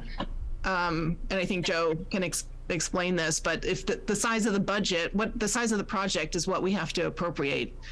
And so my understanding is that according to bond counsel, they will not bond a project if we haven't fully funded it. So we can't say, okay, it's a $15 million project, but we'll give you $10 million of it or $12 million of it. You have to get the rest. And we cannot do an not to exceed number or an up to number, unfortunately. You know, we argued with schools bond council for a couple weeks to get that line, and this vote shall be reduced by any grants or gifts received for such purposes. So there was a couple of weeks of back and forth to just get those half a dozen, 8 words included in there. Right, and when I heard that, I didn't like it, but I understood it, I guess. If that makes sense. So this is just a gentleman's agreement that we're saying 15, but we're expecting them to only borrow 12. Well, I mean, it's not really just a gentleman's agreement. It says the vote shall be reduced by any grants or gifts. You're going to approve 800 from the town CPC. The district's already put 1.6 of their own stabilization fund. So even before anything happens in Wenham, you've already taken $2.2 million off of it right there. Right, but we've also not signed the contracts or broken ground, right? Like, what if the project itself increases by 4%? Exactly. Fair point. Yeah. And if you've got $2.2 million, why are you saying 15? I mean, That was the case we tried to make. No, I That's what we're trying to say. For a citizen that's listening to this, I mean, this drives me nuts. I got to tell you, 20 years working to try and build the tax base in this town, it just galls me that this is being railroaded, and everybody's going, well, we don't really feel comfortable with it, but let's just sort of fudge it. And Well, actually, we voted to oppose it. FinCom voted to oppose it. Thank you. unfavorable. I'd like to and know we what the Board of explained in our Selectmen are going to commentary do. why. Haven't got there yet. And But however, every time this goes to a vote, this goes to an election. Like, this is just to get it on a ballot. And then the town, every taxpayer gets to decide whether they want to pay for it or not. But Again, we're there's- giving a recommendation, and that's our Right. job. But this is not going to get voted tonight. It's not going to get voted at town meeting. It's going to get voted at the ballot box. There's two pieces, though. Yeah. The vote both allows it to go to the debt exclusion and sets the dollar amount. Right. And so, like I said, that dollar amount can be amended down to a lower number. Will that pass? Is a different question. We try to do the same thing. We try to do town hall the same way and have the same discussion. Everybody says, do it phased. Phasing didn't work. I mean, it didn't work to do it phased. It's like, so, when you wait so long to do something, you've already used up your first 5 phases because you waited so long to do it. So you can't continue to phase it because it's going to be way too far down the road. So I get what it's saying, but I think what we have to focus on is how do we, legally, we can't cap it at a dollar amount and we can't reduce it. No, I think reduce it. Tom, So can we question thing. legally, now, I think there's 2 different questions here. Can Harry make a motion, or somebody from the FinCom make a motion to reduce it from 15 million to 10 million? And then the second question is, if he does that, will it pass? I mean, that's a political question. I don't know the answer to that, but. But is he reducing the overall budget or the debt? Yeah, I'm specifically just asking about the debt, and I understand what Christina was saying, which is like, you have to represent the full amount of the project in order to get it, but Right. budgeted. In my worries, and I can't remember who just made the point a minute or so ago, was about if we lower the amount, right, and it goes down to 12 million, but then construction, et cetera, they add something else in and it's another $2 million, well, they just ate that $2 million again. We pay for it because they've got the 15 million. I'm saying. Well, you know what's going to happen is, Go to 17. this is what Robert Moses was famous for. They'd get a project to build the Brickland Bridge. They knew they were under budget by hundreds of millions of dollars. They'd get the city council to approve it, and then they'd get halfway and go through, oh, construction costs have gone up, we have to fund it, and they did. This is what I'm saying is, you're opening Pandora's box here. We know it's going to be more than $15 million, and I'd like to know why we have to do $15 million. Why can't we say we're doing it in phases? Start with the $5 million phase for whatever turf field it is, and then let's see how it plays out. Let's see what the fundraising looks like. This is just like, this is government gone awry. We got people running around going for $15 million, and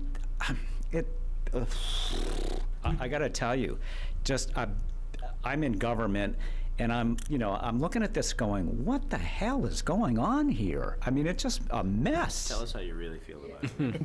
It's a mess. And Heather's raising her hand. And I can only imagine when they get up and the fundraising group starts talking, well, we're going to fundraise, and I'm going to get up and I'm going to say, wait a minute, you just want $15 million, so why would you fundraise?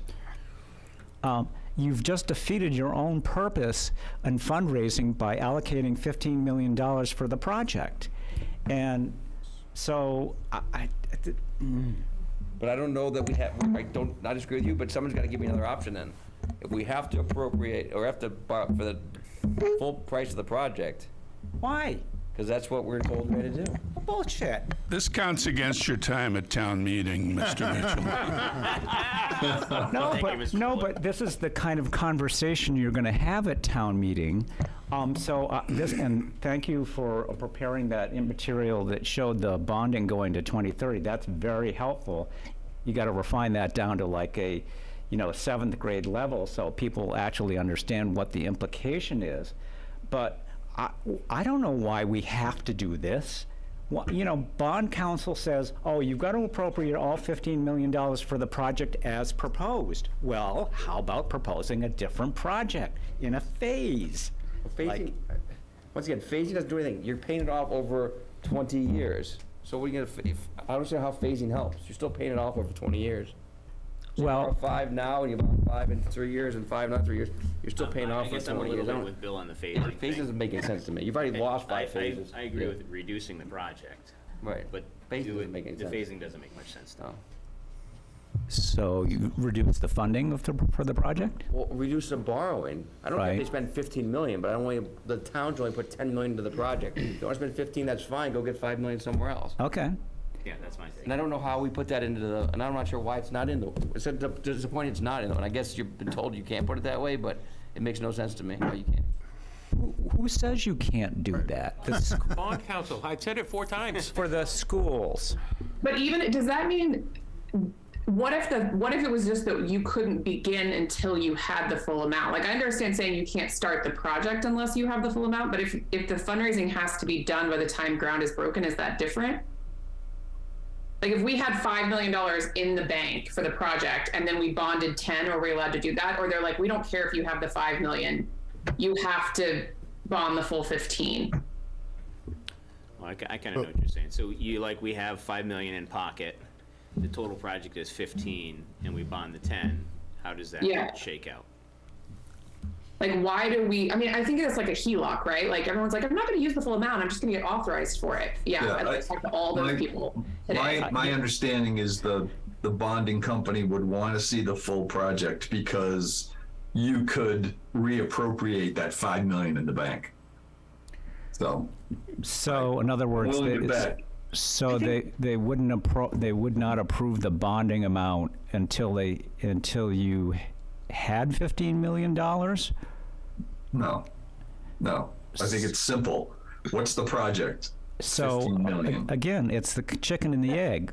Go No, for that's 10. the, I don't that's think it the, is. that's No. the bottom line. The school came and said, we want to do this project for $15 million, and we have to put it on the warrant. We can't say, we'll do a, They have to the people can demonstrate vote on it. voter support for the project. Okay, This is so- exactly what will happen when the school comes in. Okay, To let's get the price tag for the school, the vote has to happen for the full value. So we're going to run into this again when the school comes in. let's pretend the schools came in and said, well, we really only want to do a $10 million project or a $5 million project, and that was the number that they were going to bond for, and the council would. What I'm not getting is here, it's this ironclad $15 million project. That's the only thing that can happen, and I'm going, why? Yeah, I agree, Rick. yeah, that's, they we do didn't a like the 5 number million? either. So, and you have to talk to Eric Tracy or the field project committee about it. No, you don't. This is where, no, seriously. Yes. This is where the Board of Selectmen and the FinCom's already spoken, is say, this does not make any sense, the way this is being done. The schools package this and says, it's $15 million. That's what we want. That's the only thing you can vote on. That's the only thing you can bond. Unless you That's want to it. make a citizens. That's it. You go to town meeting and change it up at town meeting, Rick. But That's FinCom what said they were gonna Gary's do. gonna do. Not FinCom, I will do as a independent citizen. Okay. However it gets done. But this is the conversation that's going to happen. So I'm just to advise the. No, I know. The selectmen, just be prepared, and the FinCom be prepared for this, because Bill's gonna have his stopwatch out for you right now.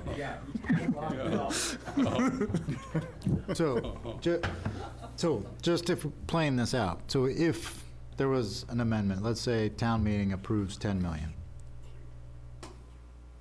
what, doesn't Wenham have to do the exact same? If they do number? more, I think we're. I think they, and Tom, you can clarify, I think they could approve 15, but they would only get 10. Yeah, it's a good question. So just, I think, to address some of the points that were made. So the way it works when it's a regional school district is the regional school district committee votes on a warrant article that they want to propose, and if it passes, then it gets sent to each of the individual towns for inclusion on the warrant. And Right. so what they have proposed here is a $15 million project, which, as was indicated, is the full amount of the project, which is what bond council will require in order to fund the project, regardless of whether or not they raise any funds. So in terms of at town meeting, so this is what goes on the warrant. At town meeting, it requires a 2/3 vote to approve, and someone could choose to make a motion at town meeting that's presumably, if the moderator will allow it, would be within the scope of the article if it is for a lesser amount. And ultimately, that if town meetings, for example, if there was an amendment made and town meeting only authorized $10 million, then regardless of what Wenham does, the amount that could be borrowed could not exceed $10 million. And it's obviously, everything is still subject to a Proposition 2.5 debt exclusion vote as well. What would that be? So practically speaking, what does that mean for the? Yeah, be the same as election. Down a firm budget. The debt service question has never has a dollar amount on it. That's correct. So, yes, that's right. The So ballot question won't have a dollar amount on it. the ballot question, which it's a statutory form, so you have to follow the form that's in the statute, and for a debt exclusion vote, it does not include a specific dollar amount. It's just a question whether to exclude the debt or not. So practically speaking, it goes on the ballot after if it's approved at town meeting, no dollar amount, but It to will- satisfy, oh, go ahead. It will be on the ballot regardless of what happens at town meeting. So- Because We've already- it's already we've been, already So approved the assume ballot, it it's passes already the town meeting and it goes to the ballot and we approve for 10 million, they would have to change their scope of the project to 10 million in order to satisfy bond council's requirements, or can they keep the same project even though we didn't approve 15 million? well, right, they would, it's a good question, and ultimately, it's really a question that's better directed towards the regional school district. What, if the towns only approve $10 million worth of borrowing, what do they intend to Break out do? into two projects. Do We're they gonna do tend this for to- 5 million and pay for it out of cash. We're gonna do this for. They intend There's to- ways they can divide up and do two projects. so Right, it's- but it's not they an couldn't exceed that funding authorization of debt. $10 million And that- for debt, sir. And sorry, just to clarify, that 10 million would also have to be reduced by the same transfers and grants that are If the existing in language motion. stays the same. If the language stays the same, yeah. just a quick clarification question. If we voted, whatever, the 15 million, am I hearing this correctly? We would be on the hook for 15 million, but Wenham wouldn't? No. No. Both have to approve it. Oh, And okay. the school district is borrowing the money, not the Okay, town. got it, right. We are approving, so the way that the warrant article reads, we are voting to approve the debt authorized by the regional school district. So that's how it works with the regional school district vote. The individual towns which are members of the district vote to authorize and approve the debt that has been voted on by the regional school district committee. Okay. So the town of Hamilton's share would be the share as it's determined under the regional school district agreement. Got it, thank you. All right, and we have two folks online with their hands up. We'll start with Mr. Butler. Yes, just make sure I understand this. This warrant article is asking for $15 million, but before this warrant article is voted, since the votes prior to this warrant article are for the CPC grant of $800K and the transfer into the Education Stabilization Fund and the announcement of fundraising in hand and what is pledged, that 15 number automatically gets reduced by the sum of those amounts before this is even voted, correct? Correct. Okay, so. That's my understanding, Jay. Yeah, and so, as Joe just mentioned a while ago, when you add up the Education Stabilization Fund and the CPC vote, you're already approaching $2 million. So it's already down, if they pass, which I'm guessing they might, we're down to 13. And so whatever the fundraising group stands up and claims, it's further reduced. This size of this vote may drop considerably below 15 million as a result of those actions. So to Jay's point, with just the articles on the warrant, it reduces this amount by 2.4 million. Yep. Right. And that's not including any fundraising that the group announces, Or the $400,000 appropriation in Wenham. right? Or the 400,000 from the CPC from Wenham as well. So it would be 2.8 million if Wenham passes everything. And then you add on your fundraising to that. So the number could be 10, 12. Could get to 10. Yeah, could get down to 10 for the towns. Yep, and so now, if that's the number, what I hear most people were looking for, if it gets to 10, that takes away a lot of objection, I'm assuming. If it gets I think the simplified question is, if it goes over 15, are they still allowed to borrow up to 15 because we voted on this? Yes. No. Or do they have to raise the difference between 15 and 18? They'd have to raise the difference Capped. between 15 and Okay. 18. But It's capped. if to kind of the earlier point, if things pass before this article, it's reduced to 2.8 million, and Wenham passes, et cetera, and say it goes down to, we'll say for argument's sake, $11 million is the total. If there's overages in the project, they could borrow another $4 million. That is the question that we're asking is, yes, you reduce it, but if the cost keeps going up, are we basically saying that by putting this in the warrant, they are allowed to borrow 15 million, That's no my matter? understanding, I but I'm don't not sure. interpret it that way. I don't interpret it that way, Tom.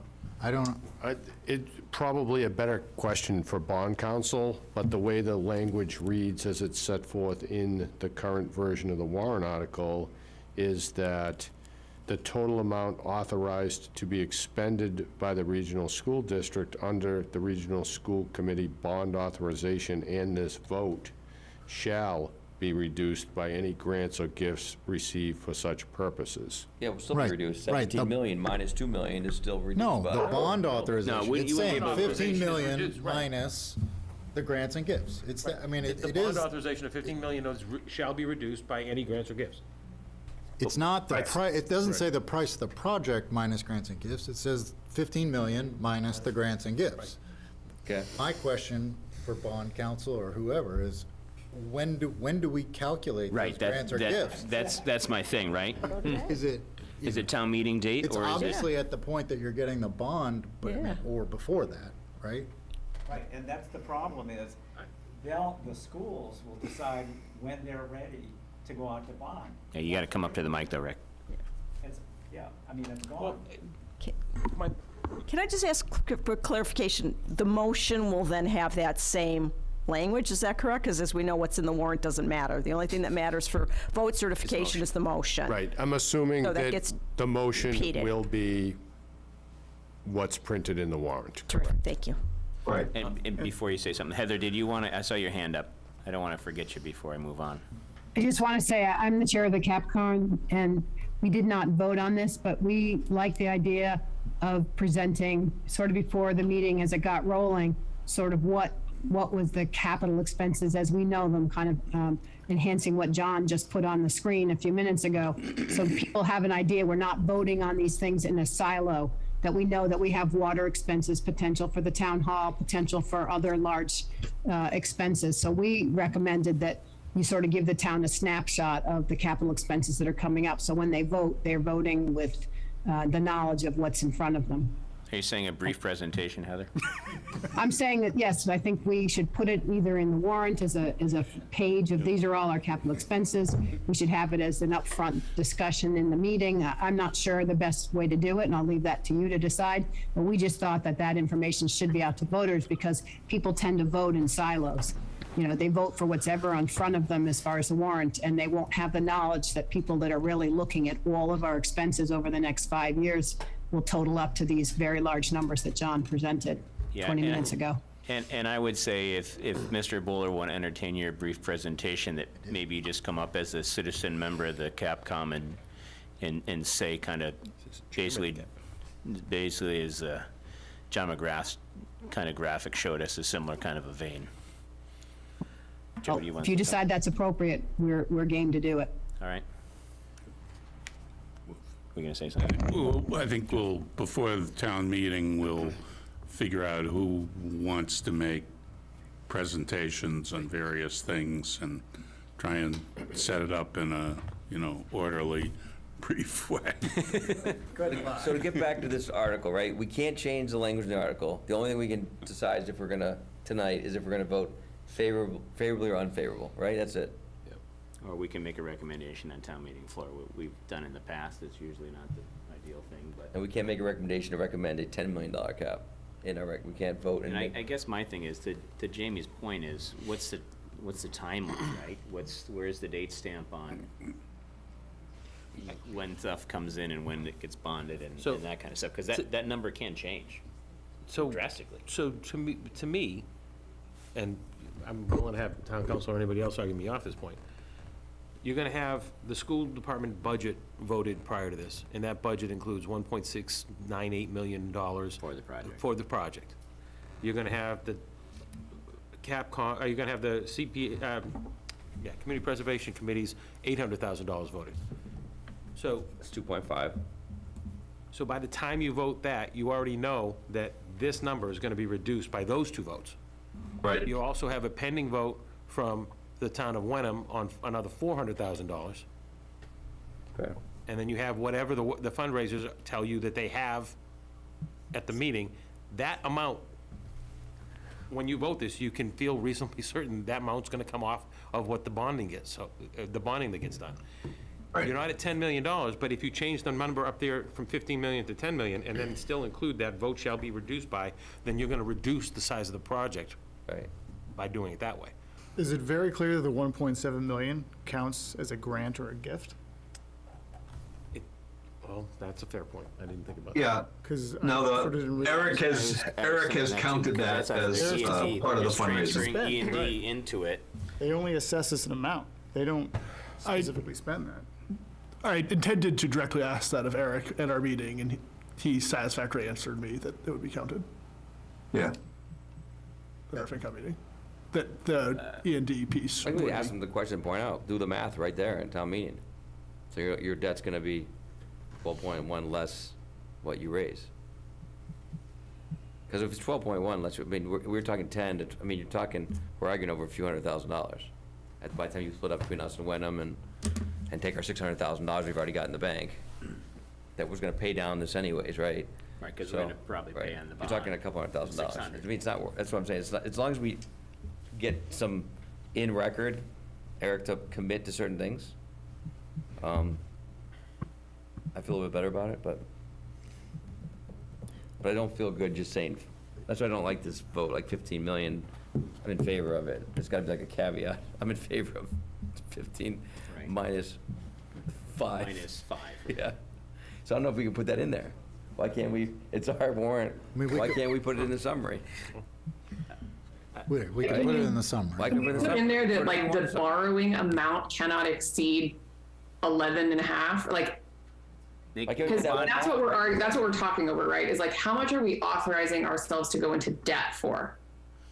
Right, well, and bond council has said that we have to include the total project, even if. That, we which are is fine, but why weren't we able to include language that said that the debt amount was not to exceed a certain amount. And again, maybe it doesn't matter, because if we're saying it's 12.1 minus, I mean, I have no idea what the fundraising is. I think I've seen numbers as high as 4, but I've also seen 2, and then I've heard that, you know, they have $500,000. So if at the end of the day, we are arguing over $500,000, I don't want to do that. I just, like, we may be arguing over $2.1 million though.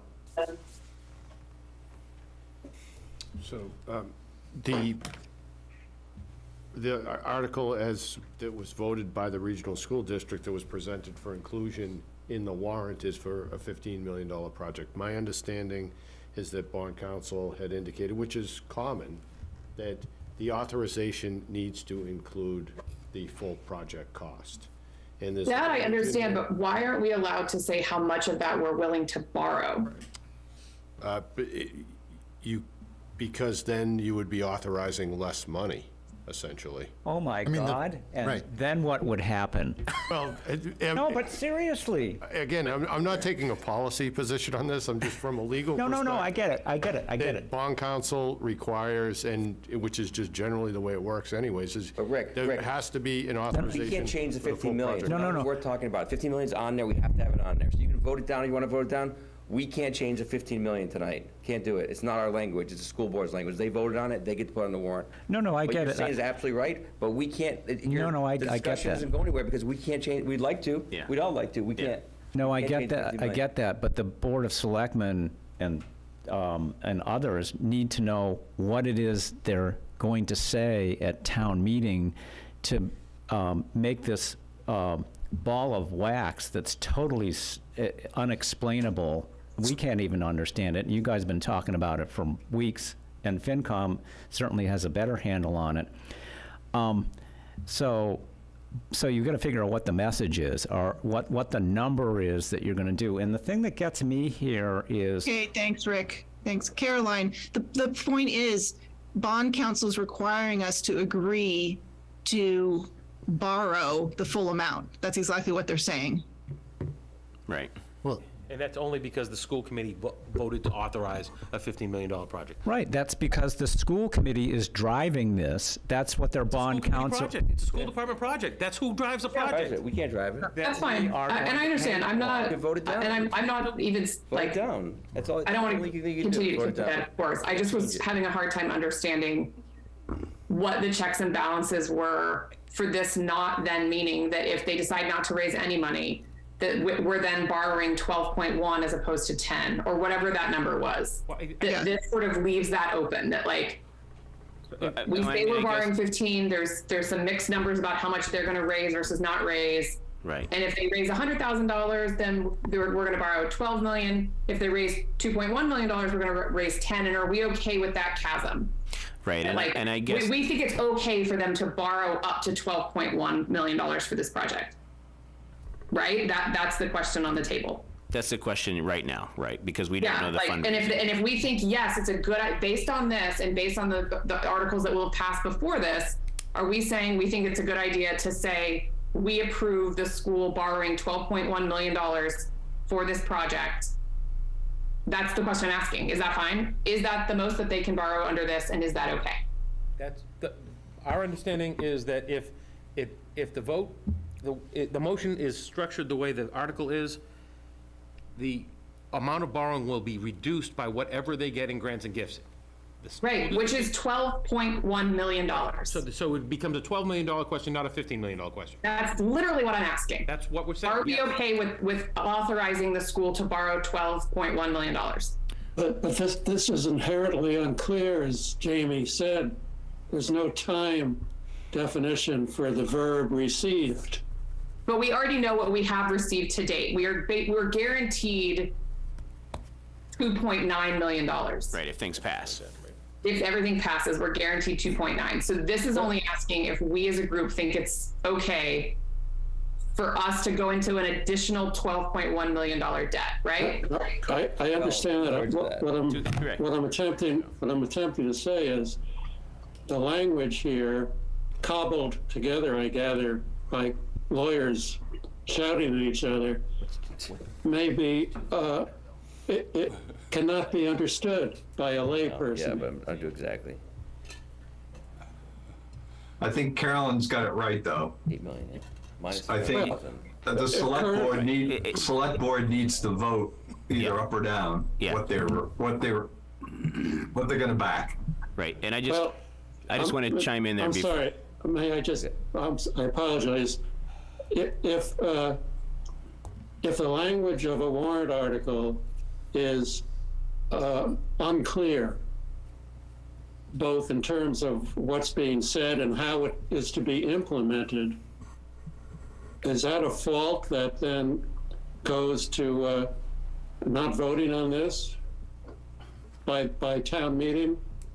That is, I'm asking the moderator, if a warrant language is unclear as to its Unclear is a implementation. subjective- Unclear is a subjective term. So it's illegal. It's legally clear. It might be unclear to the non. So I'm gonna make a statement and then move us forward here.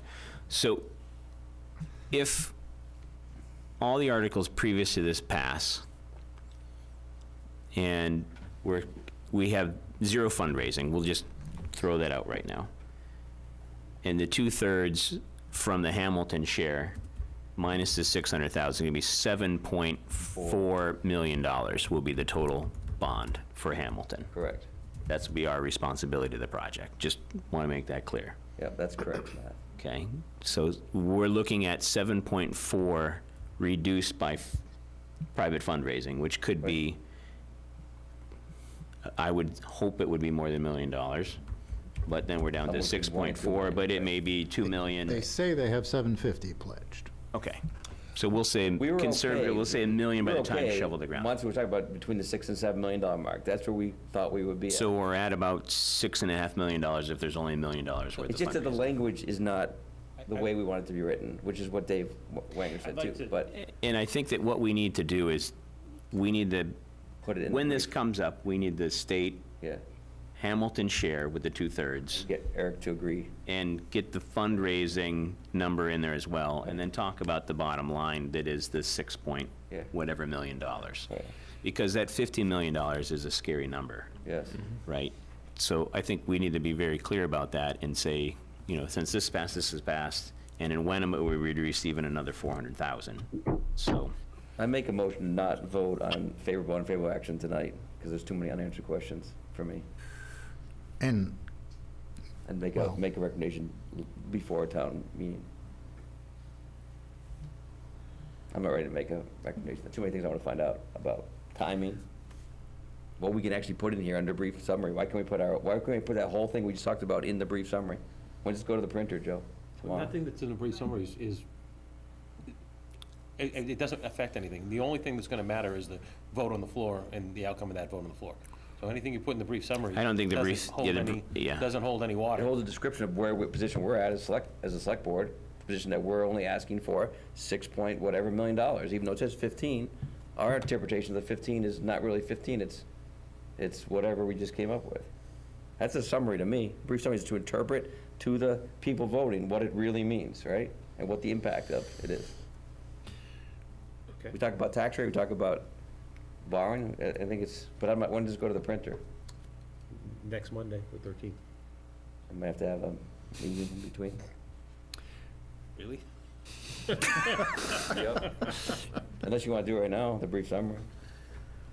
Actually, it doesn't need a meeting to vote on that, right? Let's try to, well, so borrowing is. let's have Jamie talk, and then there's a motion, and we'll see if there's a second after Jamie talks. yeah, and whether I second that motion or how I vote on his motion is affected by this. So, Harry said earlier, right, so my question is grants or gifts?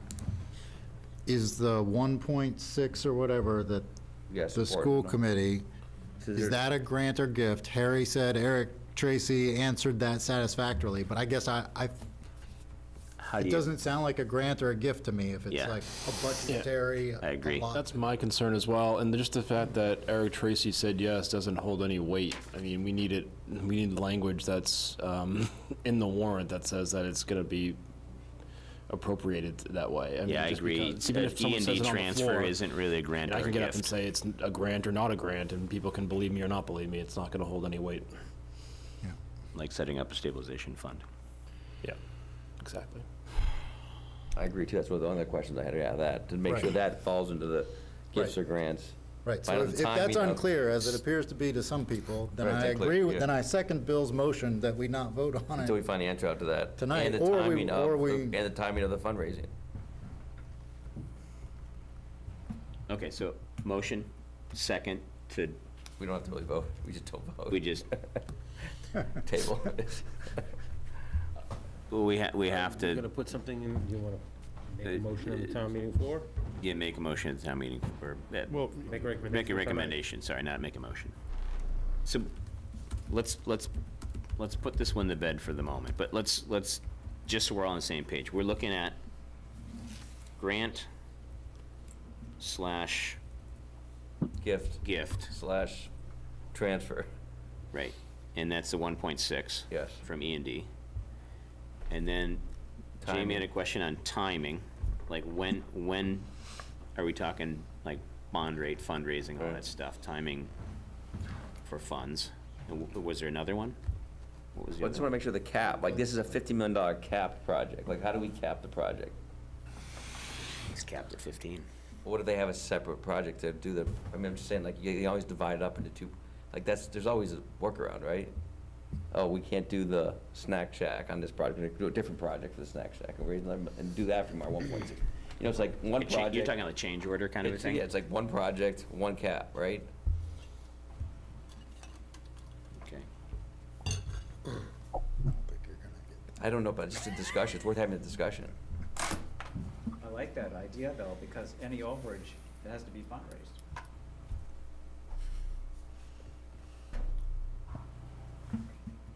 Is it 15, like, I haven't seen, have we seen the budget for 15 million? Well, yeah, I mean, that's, to a certain extent, we're talking about, is it included or is it not included? Is that their The contingency in bottom that line is, 15? if you look at a $15 million project, how much of that would you expect to be fundraised? Or contingency? And let's define fundraising, Right. because that 1.7 million, that wasn't fundraised. The taxpayers paid for that. They've Right. already paid for that by not getting it back. Right, there's no fundraising right now that we've seen. Right. So is it fair, even if it's, say, the 750 number, which who knows if that's accurate or not, is on a $15 million project, is less than $1 million of fundraising? Is that something you should support? That's the core question here. Or should it be a lower amount?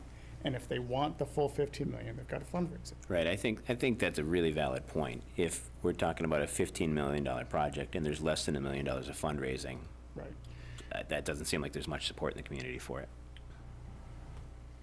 And, I mean, that's just what they advertised as kind of their, like, to get more people motivated to also give, so. Oh, yeah, I no, didn't mean exactly. to, I We're didn't not- mean we're to not say quoting they you on were. that. No, I'm just saying generality, I'm not General, saying the that. question, yeah, the question you asked though is that what's reasonable? Right. What is the threshold that sort of says, okay, this is really well supported? Right, when you, They when you will. look at what's in that budget, and there's a lot of things in that budget, should there be things in that budget that are nice to have if you can get to a certain level of fundraising?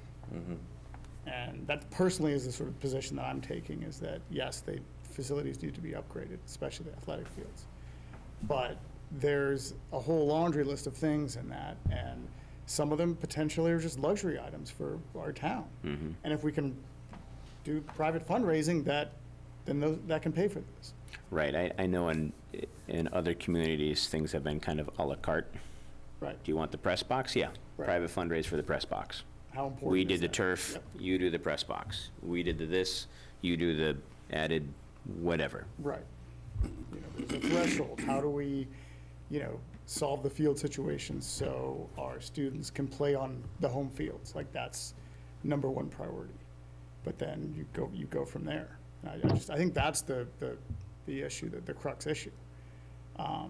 Because as this thing has been parceled out, a lot of this once it gets put in a fund, people forget about the fact that someone funded that a long time ago, and it wasn't private fundraising, it was taxpayers doing that. Right. All right, we got a motion and a second. And we know we're doing a recommendation town meeting floor, so we don't need to vote on it, I don't think. even though we've made a motion in a second, do we? No, we don't do anything. No one's made a motion. No, has anybody Bill made made a a motion to motion. You recommend didn't second favorable it. action? You didn't We second didn't it. make any recommendation. Bill made a motion to vote on town meeting floor. I said, I'll table this. Let's table this. I think that's what he said. That's what he said. Okay, perfect, perfect. Until we get those answers that we just wrote those three All right, so questions down. select board will make a recommendation on the floor. Yep. All right. 11 PM already? Oh, sorry. We're actually doing better than I thought. It's a peanut gallery. All right, so is this the same article number? Or have we changed this one? No, we moved it into a new section, so 3-1 now. Okay, so 3-1 now, sorry. So 3-1, general bylaws amendment to the conservation bylaw, and Christina, did the FinCom vote on this one? Yes, we voted unanimously in favor. All right. Select board, I will make a motion for the select board for a favorable recommendation for Article 3-1.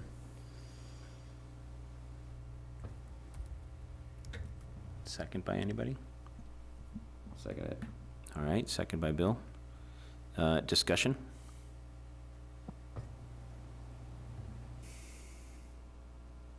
Everybody wants to talk? No one wants to How talk? their meetings went, their town meetings? Say it again, Caroline, I'm sorry, I didn't hear you. Do we know how their community meetings went? So Jamie went to one, I believe, that I missed, and then Jamie and I tried to go to another one, but there was an issue with the posting of it, so they've rescheduled it. That's this week, I think. Is it this week? The 16th. Was it last week? So for me, I'm probably going to abstain because I haven't been to that meeting, and I really want to look it over with a fine-tooth comb before I make a decision. But that doesn't Can I ask the FinCom why they were unanimous? Jump in if you have a more specific recollection. Really, it was that any concerns that we had at STM were alleviated. That, I'm trying to remember the specifics of what they did changed. It was a. Intermittent streams. Intermittent The streams, the streams, extension of the buffer exactly, zone. exactly, Were the two biggest things. right. So the extension of the buffer zone was removed, and the intermittent streams was clarified, right? That's my understanding, right? And also just history-wise, FinCom voted favorably for it the prior time. Right. So, Well, exactly. So Okay. our bar was relatively low to get over. But they did work to clarify Right. things that we were already confident were clear, but, we remain supportive.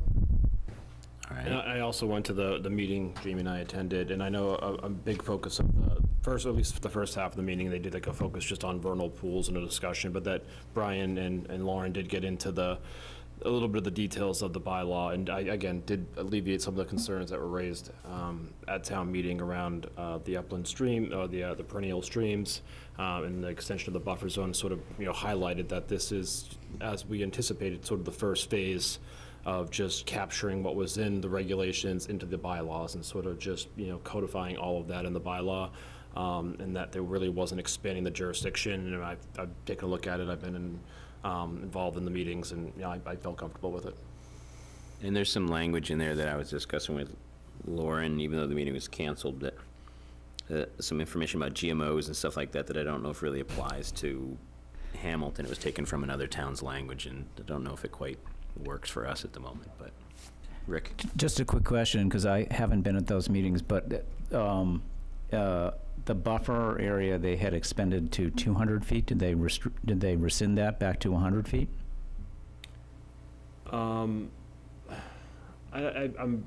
I don't want to say confidently, but if I recall, it was rescinded back to, I know the original, when they went to the town meeting, special town meeting in November, it was 200, and I believe, and I'd have to confirm, but I believe it did go back to 100. Yeah, because that's critical, because that's a land taking of immense proportions in town. And when I asked that question before, they had no clue as to how many properties that would impact. And the other element of this is, by codifying these regulations, it switches the dynamic dramatically homeowners are assumed to be guilty from day one with those regulations as opposed to being adjudicated. It then becomes the homeowner's responsibility to prove that they're innocent. So it's a little bit of, when I last saw it, it was a real overreach. So if they've rescinded that 100-foot barrier, that's a big concession. Are you talking about for vernal pools? No, I'm talking, they were expanding the aura from 100 feet to 200 feet. Yep. So That's still one. Lauren says that there have been no changes in any buffer zone from our current regulations. Okay, good. And I'm reading right here from the bylaw. It says, and lands underwater, bodies, lands adjoining these resource areas out to a distance of 100 feet. So the aura stays at 100 feet. Good. Yep. Thank you. Yeah, auras are all still 100 feet. All right, did we have a motion yet? I can't recall. Yeah. Yeah. In a second? Second. Okay, perfect. These two. And this was our discussion, I assume? Good. Moving right along. Any further discussion from the select board? All right, we'll start with a roll call vote. Caroline? Carolyn, will you? Aye. Aye. Okay, sounds good. Favorable action is what we're voting on. Yeah, I forgot what we're voting on. Sorry Okay, about that's that. all right. It's, we've been here a year already, so. Tom? Myers, aye. William Olson, aye. Jamie Knutson, aye. And Sean Farrell, I'm going to abstain from this one. So I want to get some more information before I decide. Joe, on this one, in the brief summary, it should read Appendix H, I believe. Yes. Right, I did change it in one place, but not on the other. Sorry. Right, Got it. thank Yep. you. And this article could be included on the consent agenda if you'd like to do so. No. Sorry. I like your thinking, Tom. And 3-2, our next one, if you're looking at the packet, was the bylaw that we removed when we had our opening in the meeting, but it is now the Senior Property Tax Work-Off Program to increase the amount of the allowable reduction. FinCom, how did you vote on this one? I voted in favor. Okay, thank you, Christina. Unanimously? Yes? Yes. Thanks, John. I'd entertain a motion to recommend favorable action. I'll make a show, recommend favorable action for Article 3-2. 3-2. All right, a second by anybody? Second. All right, any discussion?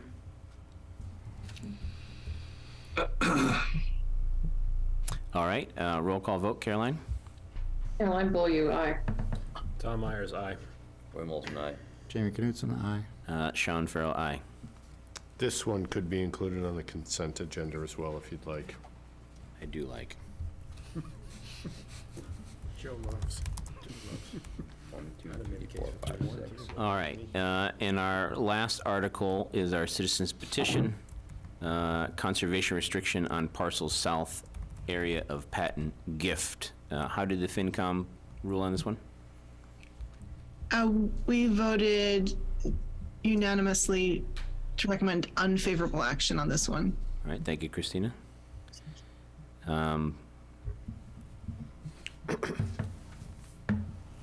My board, how do we want to tackle this one?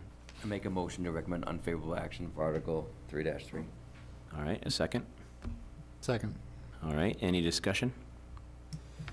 Yeah, I mean, back to the same discussion, I mean, just to limit something that an asset we have is just not, I'm not in favor of imposing self-limits on something that we're not sure we're gonna do with it, so. Right. And can you remind me, this would eliminate the possibility for the gazebo and all the things that are already kind of in flight, right? Well, so I will, not that I want to talk you out of that. Yeah, yes/no, kind of. Yes. It wouldn't exactly, this wouldn't be an advisory article, so it wouldn't be binding. It's basically asking the select board to look for a way to convey a conservation restriction. But in order to do that, we'd have to do a real survey and identify what the lot lines are and everything else. The article says that it wouldn't not compromise the Great Lawn or operation of the Patent Homestead, but without actually doing a survey and everything else, we don't really know what the impact would be. And again, even if it passes, it's advisory. It's not. It doesn't automatically become law. So. Right, we've had instances before with citizens petitions that are just advisory. Even though the town has voted yes on them, it's up to the select board to actually take the action if we choose to. So. The FinCom had the same reaction that I just heard, so. Yeah, thanks, John. We'll start with the roll call vote. Caroline? Caroline Beaulieu, aye. No, wait, we're saying unfavorable, Yes, you're saying right? aye because we're voting to not recommend. I vote aye in favor of unfavorable. Yes. Yeah. Tom? Tom Myers, aye. Dave Olson, aye. Jamie Knutson, aye. Whatever she said. And Sean Farrell, aye. We recommend unfavorable action. Can I ask a question about the summary? So where it says it will not compromise, like, so that's the brief summary. It's a brief summary. I don't know if we can change that, because that's what, that- what I'd like to say in this is that this is an advisory article. and Yeah, I not- think we should say this is an advisory The article. language that was submitted in the citizens petition included the language for the brief summary, so. So we have to include it? We don't have to, it's our No, summary. I don't think so. In my opinion, you only have to include the language that's, that constitutes the warrant article itself. There was a handout that came with the citizens petition, which in my opinion would need to be included. It's included as Appendix I. Right. But, yeah, I think you can have your own brief summary. So let's wordsmith this real quick here. So as Joe's deleting it, let me just read what it was. That's okay. The brief summary was, this conservation restriction will secure the remaining open space of forest, meadow, and wetland contiguous with conserved properties on the east, south, and west for conservation, education, and passive recreation. The CR will not compromise the Great Lawn or the operation of the Patton Homestead. I would say at least that the CR may or may not compromise the Great Lawn or the operation of the Patton Homestead. Well, you We could, you not could have a say, brief summary? Could we not even have a brief summary? I yeah, guess? I mean, or you could say that the petitioners contend that the CR will not compromise the Great Lawn, or do not intend for it to, or something like that. I would They've either already have said it no will, so- summary, or I'd say, I would say brief summary, I'd just say this is a advisory only, right? I like that. Well, it gives the board the authorization to do it. Ultimately, town meeting's a legislative body, so they can't compel you to take specific executive action, but they authorize certain executive actions for you to take, but that doesn't mean that the board can be compelled to take it. So you say just, in the brief summary, just say this is an advisory only. This is an advisory article only. this would authorize but not require.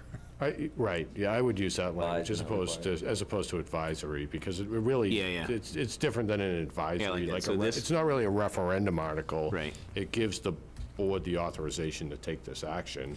Whether the board chooses to take it is up to the board. To place land in conservation restriction at the Patton Homestead. That may or may not compromise. Which may or may not, I like that. The operations of the estate. Yeah. Not of the Great Lawn, just of Yeah, operations. just I would say the estate. Yeah, operation of the estate.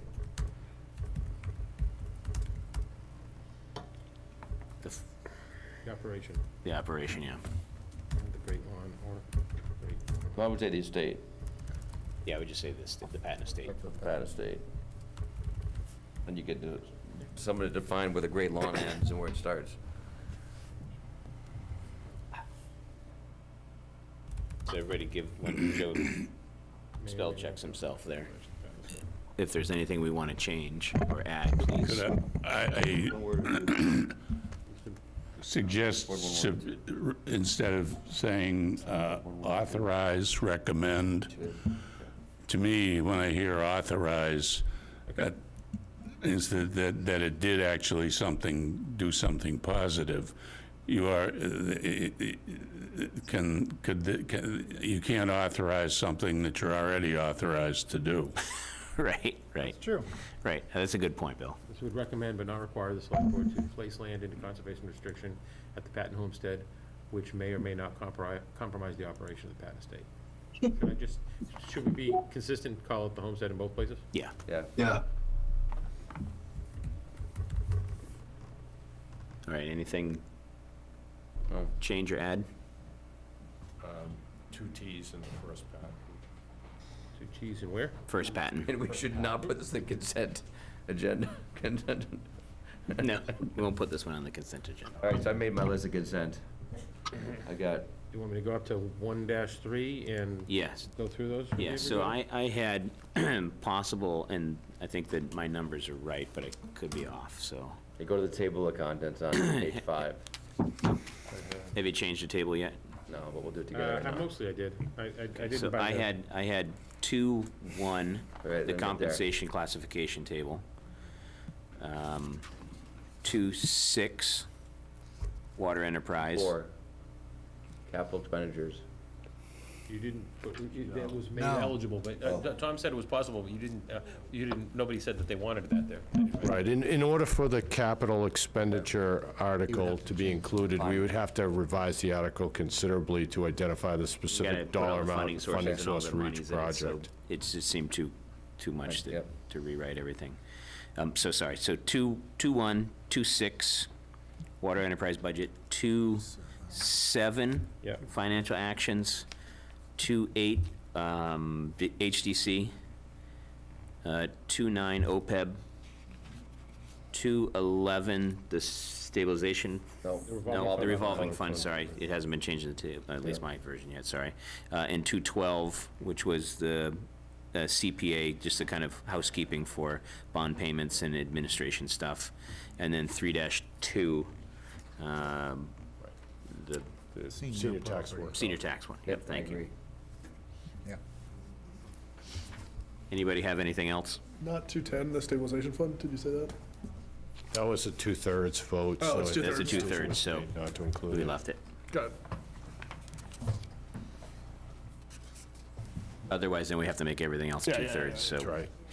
Makes it a little more complicated, but.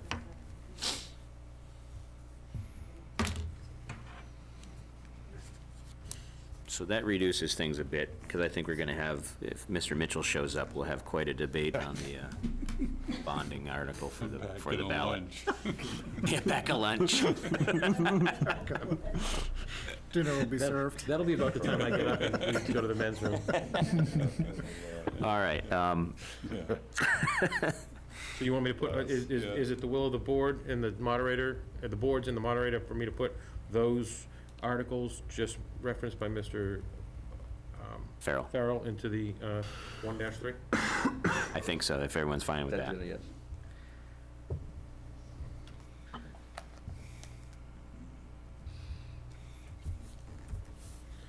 Okay. All right, well- 1, 2, 6, 7, 2, 8, Okay, you talk faster than I can type. 2, 9, -9, 11, 2, 11, 11, 2, 12, 12, 12. and 3-2. 2, 2.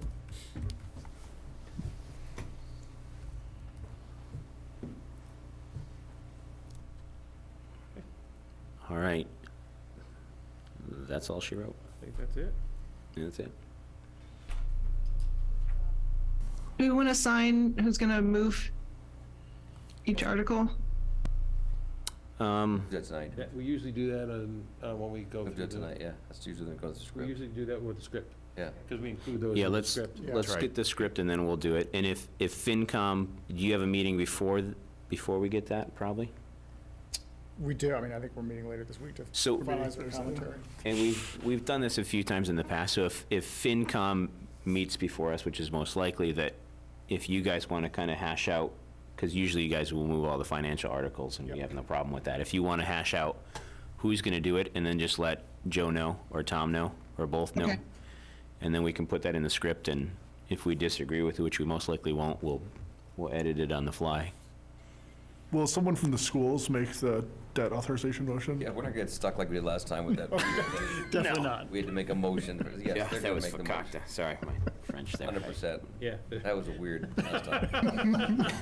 Don't want to do that again. We don't want to do that again. It's a debacle and a half. No more making negative motions. No more making negative motions. They don't go over well in Hamilton. They're perfectly legal, but they don't go over well. So anything else to discuss about the warrant currently? Just a little follow-up question. At one point, FinCom had discussed or asked about putting the motions in each warrant article. Am I asking that right? Did the select board talk about that? We haven't talked about it, but I worry that it makes the warrant long and expensive to mail. Yeah, that's, We're already, right now, looking at a 15-page warrant, a 27-page appendix, and I think you guys are approaching 25 or more pages in your book of recommendations. So we're gonna have 70 pages to mail. so I worry that that's gonna add at least another 10 pages probably with all the motion language. That's just my 2 cents. I just didn't. More than 2 cents. More than 2 cents, right, exactly. I mean, even though we're doing a bulk mailing, it still adds up. All right, thanks. I just wanted to follow up on that unless No any of problem. the other FinCom members committee members want to talk more about that. And then, FinCom, did we have other questions?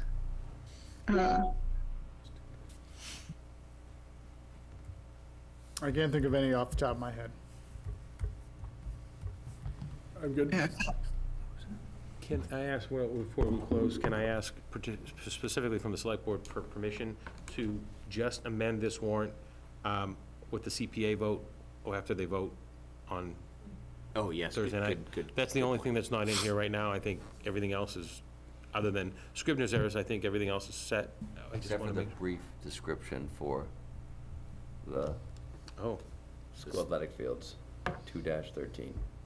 so think let we me, wanna- here, hold on, let me, Oh, no, 2 dash, one of them, not in your 2-16. thing, but I typed while you guys were all talking, and I don't know if you saw it. I didn't. 2-16, sorry. Yeah. it's Or 2-15, not 14, 14, yeah. sorry. Keeps being renumbered. So, this article seeks to approve a borrowing voted by the Hamilton Wenham Regional School District Committee for the purpose of funding the cost of athletic and recreational borrowing is contingent upon, and then, tax rate impact, I said this article seeks a future borrowing which will have no impact on the FY24 tax rate.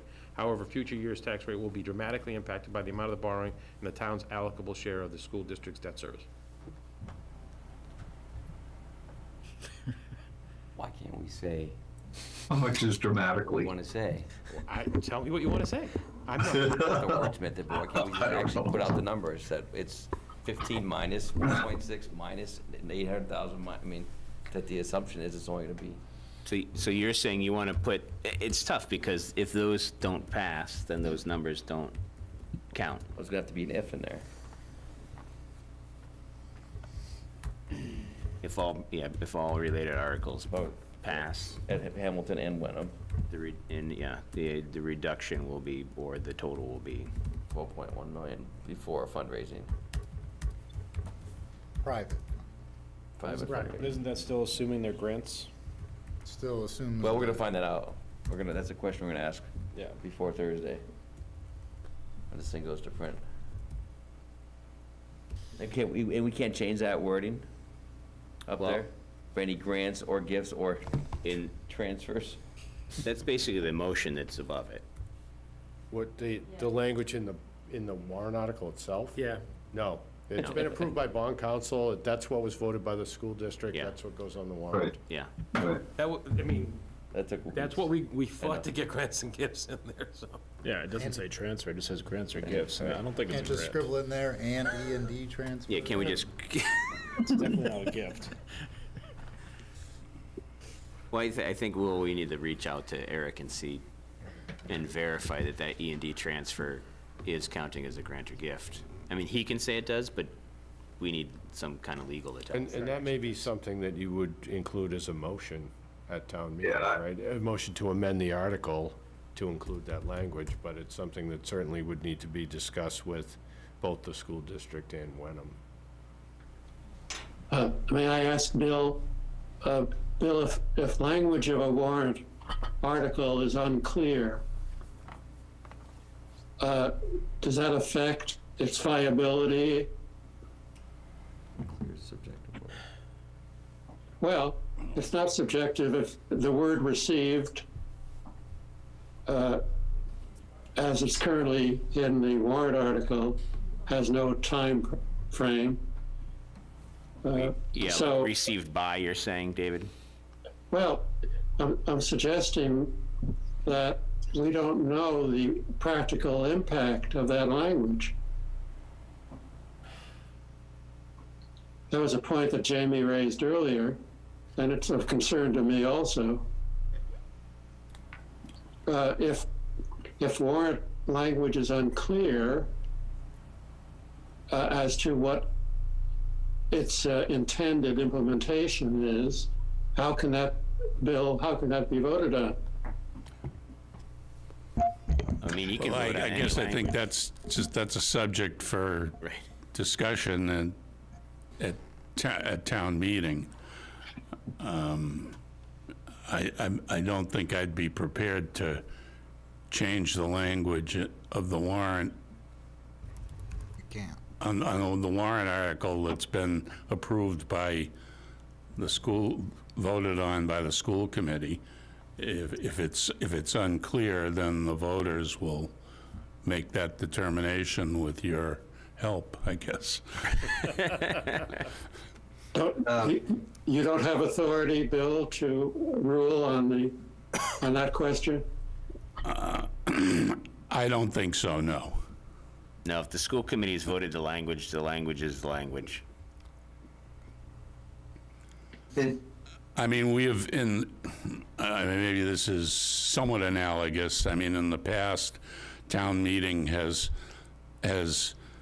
voted on warrant articles that were known as advised by town council. Yes. were a nullity. Right. But they were properly put on, they've been properly put on the warrant, so town meeting has to consider them as submitted. Thank you. Could we reference the school committee vote material from February 9th in which they actually mention all the possible offsets, which includes the transfer? So the night they took their vote on the 15, it included all this transfer and request information that we're talking about. John, do you have all those? Yeah, I mean, it's on the website. It's on the school district website, and it's February 9th. It explains the program, explains all the offsets. Offsets are up to 5.248 million, which includes 2 million of donations. So anyway, we could probably reference that document because it's legally posted and discussed by the school committee. I don't know, just a thought. It's a good idea.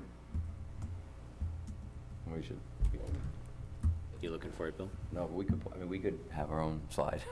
I mean, Yeah. right, I mean, we can just take their slide and say, this is what the school is. Right. Yeah. And it was entered in officially into their record on their website and voted on and all that stuff. But it does not constitute a binding. No. By way of reference or, information. It's an informational item. That's what it is. But it's, it's on their letterhead. It's on their website. It's whatever. It shows what their intention is with that language. Exactly. Do we want to change the summary then?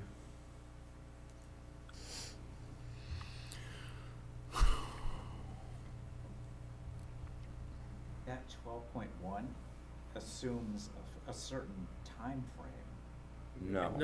No. 12.1 is based on votes on The other articles. On the article. Right. That's committed funding. No funding. That's without that's private grants. fundraising. That's just the grants from CPC Right. and Well, the E&D transfer. gotcha. the CPC, the CPC is also contingent on Wenham's CPC approval, so Right. it won't actually be done until. So that, Right, so that number should be, right. If all related articles pass, and then there has, like you said, Harry, in Hamilton and Wenham, right? Because if it doesn't pass CPC in Wenham, it doesn't pass with our CPC, I think. I can't remember, is it, or do we still? The CPC article explicitly says that article blank Contingent, has to be right. approved. Yeah. The expenditure of any of the CPC funds is contingent. Is contingent on a positive vote in Wenham. Correct. Right. And is it positive vote at that $400,000 amount, right? Right. It doesn't specify that language, it just says that the town of it shall be, provided however, that the expenditure of said funds shall not be authorized if town meeting fails to approve Article 2-14, the town of Wenham fails to appropriate its share of the cost of said project, or construction of the project fails to commence by April 6, 2025.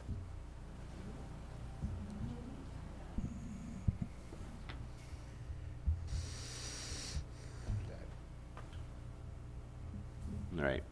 Do we want to, can we call this at some point? Just spitballing here. Is this satisfactory? Well, let's make sure we've got everything we need to do here. So, Tom, are you still thinking about something, or Bill, are you doing something? Caroline, anything you want to input? Good. Good. I would take your motion if nobody's got anything else to discuss. Unless FinCom has anything else they want to say, but I think you kind of wrapped it up. I'll move that FinCom adjourn for the evening. Nice, Harry. Nice. I like the initiative. Second? John McGrath is just left. Anybody gonna second that from FinCom? John Perlich. did, okay. I think I got a second. All right. Can I get a vote? John McGrath, yes. John Perlich, yes.